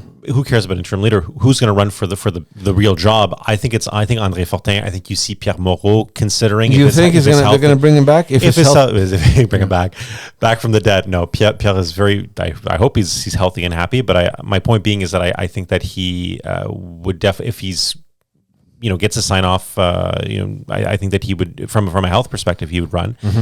I could see Andre Mara Risky. Has always been, because obviously she ran against Dominique Anglade. It obviously didn't pan out. She dropped out. She has the ambition. The only question that I have is that she's expecting a baby. Yeah, and that's the. And congratulations to Greg and to her Marwa. and to Greg. Yeah, absolutely. By the way, they're like an adorable power couple. And they are a power couple. They're great. It's they're great. cool to see that. They're great, and it's a cute story too. It's a great story, which I think was like featured. Was it the New York Times or Vogue or something? Someone featured major American publication picked up on Greg and Marwa, and it's fantastic. It's just it's a feel good story, good for them. So I don't know. I mean, it's tough. I mean, I can speak for myself. I have two kids. They come first, man. But it's also a great story in terms of showing, we always talk about, they won't be able to do it because of XYZ, but what if we talk about, they will be able to do it because of XYZ. And rather, you use that as an advantage, saying, hey, like we've seen with members before with kids, ministers, prime ministers, especially in Europe. I think a lot of the Scandinavian countries have been very forward facing. Look, it's definitely a challenge. Will she be up for it? She's definitely someone that would have the motivation, the ambition to do it. Now, I don't know. Look, when she brings she has policy chops. She's an excellent communicator. Do I think that everybody in the party is in line with her? I don't know. I can tell you that no, for sure. But do I also think that she might mirror a lot of Dominique's policies too, that she would have had over the course of the past 3 years that may not have been as popular and will prove to not be popular come election day? Maybe not. But that brings it back to somebody like André, who I think will be actually able to hopefully unite the party. André Fortin, for those wondering, he was interested in the last leadership campaign, and he had announced that he wasn't running because of family, so because his kids were too young, so he opted not to do that because of that. So look, Marois definitely has the ambition, the motivation to do it. Is the kid going to affect something in the formula? Maybe not, I don't know. But yeah, we can include her if you want. You have to look at the more experienced people. So I have Marc Tanguay there. I have André Fortin, Mara Risky for sure, because she showed that interest from the get-go. Like we said, there's that baby situation in the way. Aside from those three, I don't know who's left. I know who has the team around him, who has the financing around him, and who has the strategic advisors who will push him in any director. That's Jean Charest, baby. He's gonna come back. Oh my God. So I've been speaking with some people in the caucus that are given the situation, if they lose, and I think we all know that, at least I believe they will. They believe that the best option would be someone on the outside, from the outside. So, and when I heard that, immediately my mind went to Pierre Moreau as well. Yeah. So, is he up for it? I don't know. We'll see. But other than that, this is the interesting thing. But when we talk about who's left, but then again, like when you talk about somebody from the outside, well, what if we talk about somebody really from the outside who hasn't been a member of caucus of the PLQ before, who doesn't have parliamentary experience, but maybe like a businesswoman who would be able to come in? Who would want to?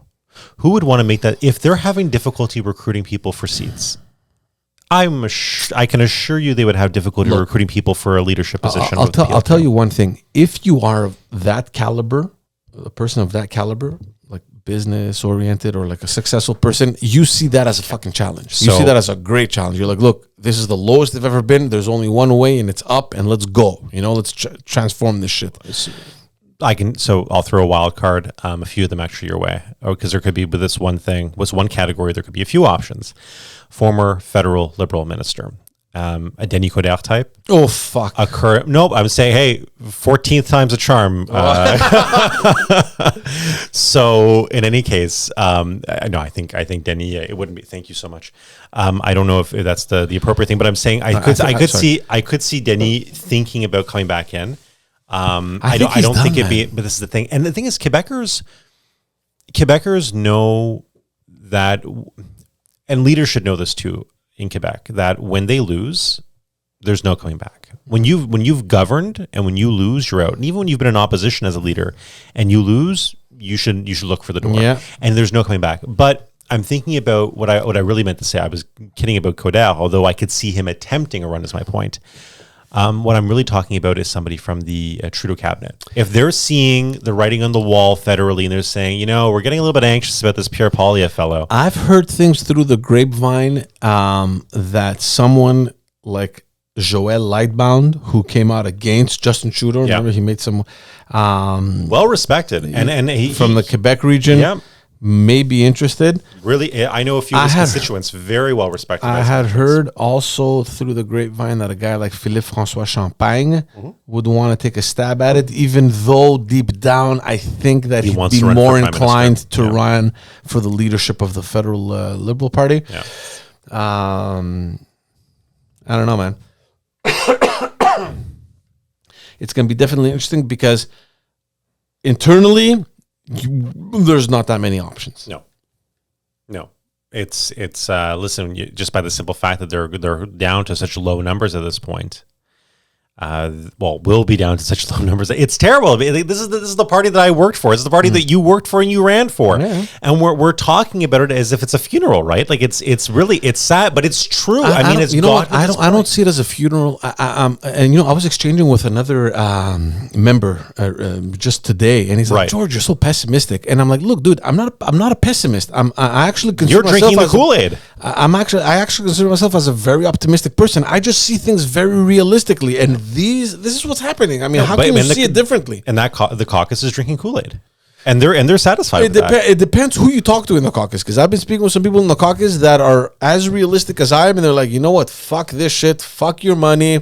This is man. It's like, look, you want this much money. This is what you're getting, and fuck the rest. Yeah. And I don't care. I've had it up to here. Let's go. Let's get this over with. I just want to get to October 4th. There are members of the caucus that are already in that mindset. In that mind frame, yeah. So, they haven't all drank the Kool-Aid. And I can guarantee you, and, we just saw a couple pictures there on social media, there are people that are already thinking about perhaps leadership. They resurfaced and they're doing things that they've never done before. And maybe they're thinking, okay, it's a campaign, but really they're thinking, fuck, I got to boost my image. Yeah. By going to tennis. Yeah. So... I don't know what's going to happen. It's going to definitely be an interesting campaign. To everyone listening or watching, I'm considering bringing back the car ride conversations. I think it's going to be fun. Say I'm considering running for the I was like, he's making the announcement as podcast. I'm considering a leadership bid. No. It's going to be fun. If you did the car ride podcast, I think that was a fantastic. It was fun, no? I thought as somebody who was a victim of your car ride, of your drive. Actually, you're an excellent driver, actually, and actually having to do the interview while you're driving is a feat within itself. It's not easy, I'm sure. Exactly. Especially when in a riding like mine where it's downtown.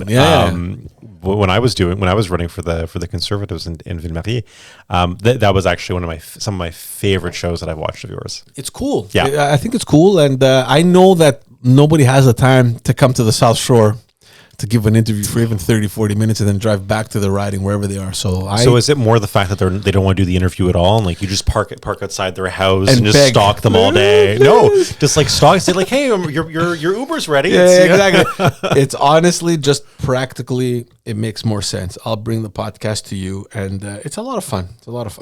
That's cool. Yeah. Dude, I've taken up a lot of your time.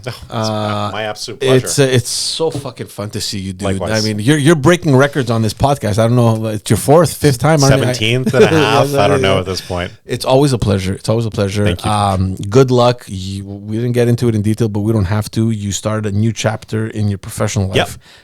Super lobbying the federal government. Federal. You're doing federal or provincial? I do all three actually. I do municipal, provincial, cool. and federal. I'm a man of a team of one. Wow. But supported by a really good team. It's so good, man. I'm so happy for you. When I saw that when you posted, I was really really happy for you. So good luck with that.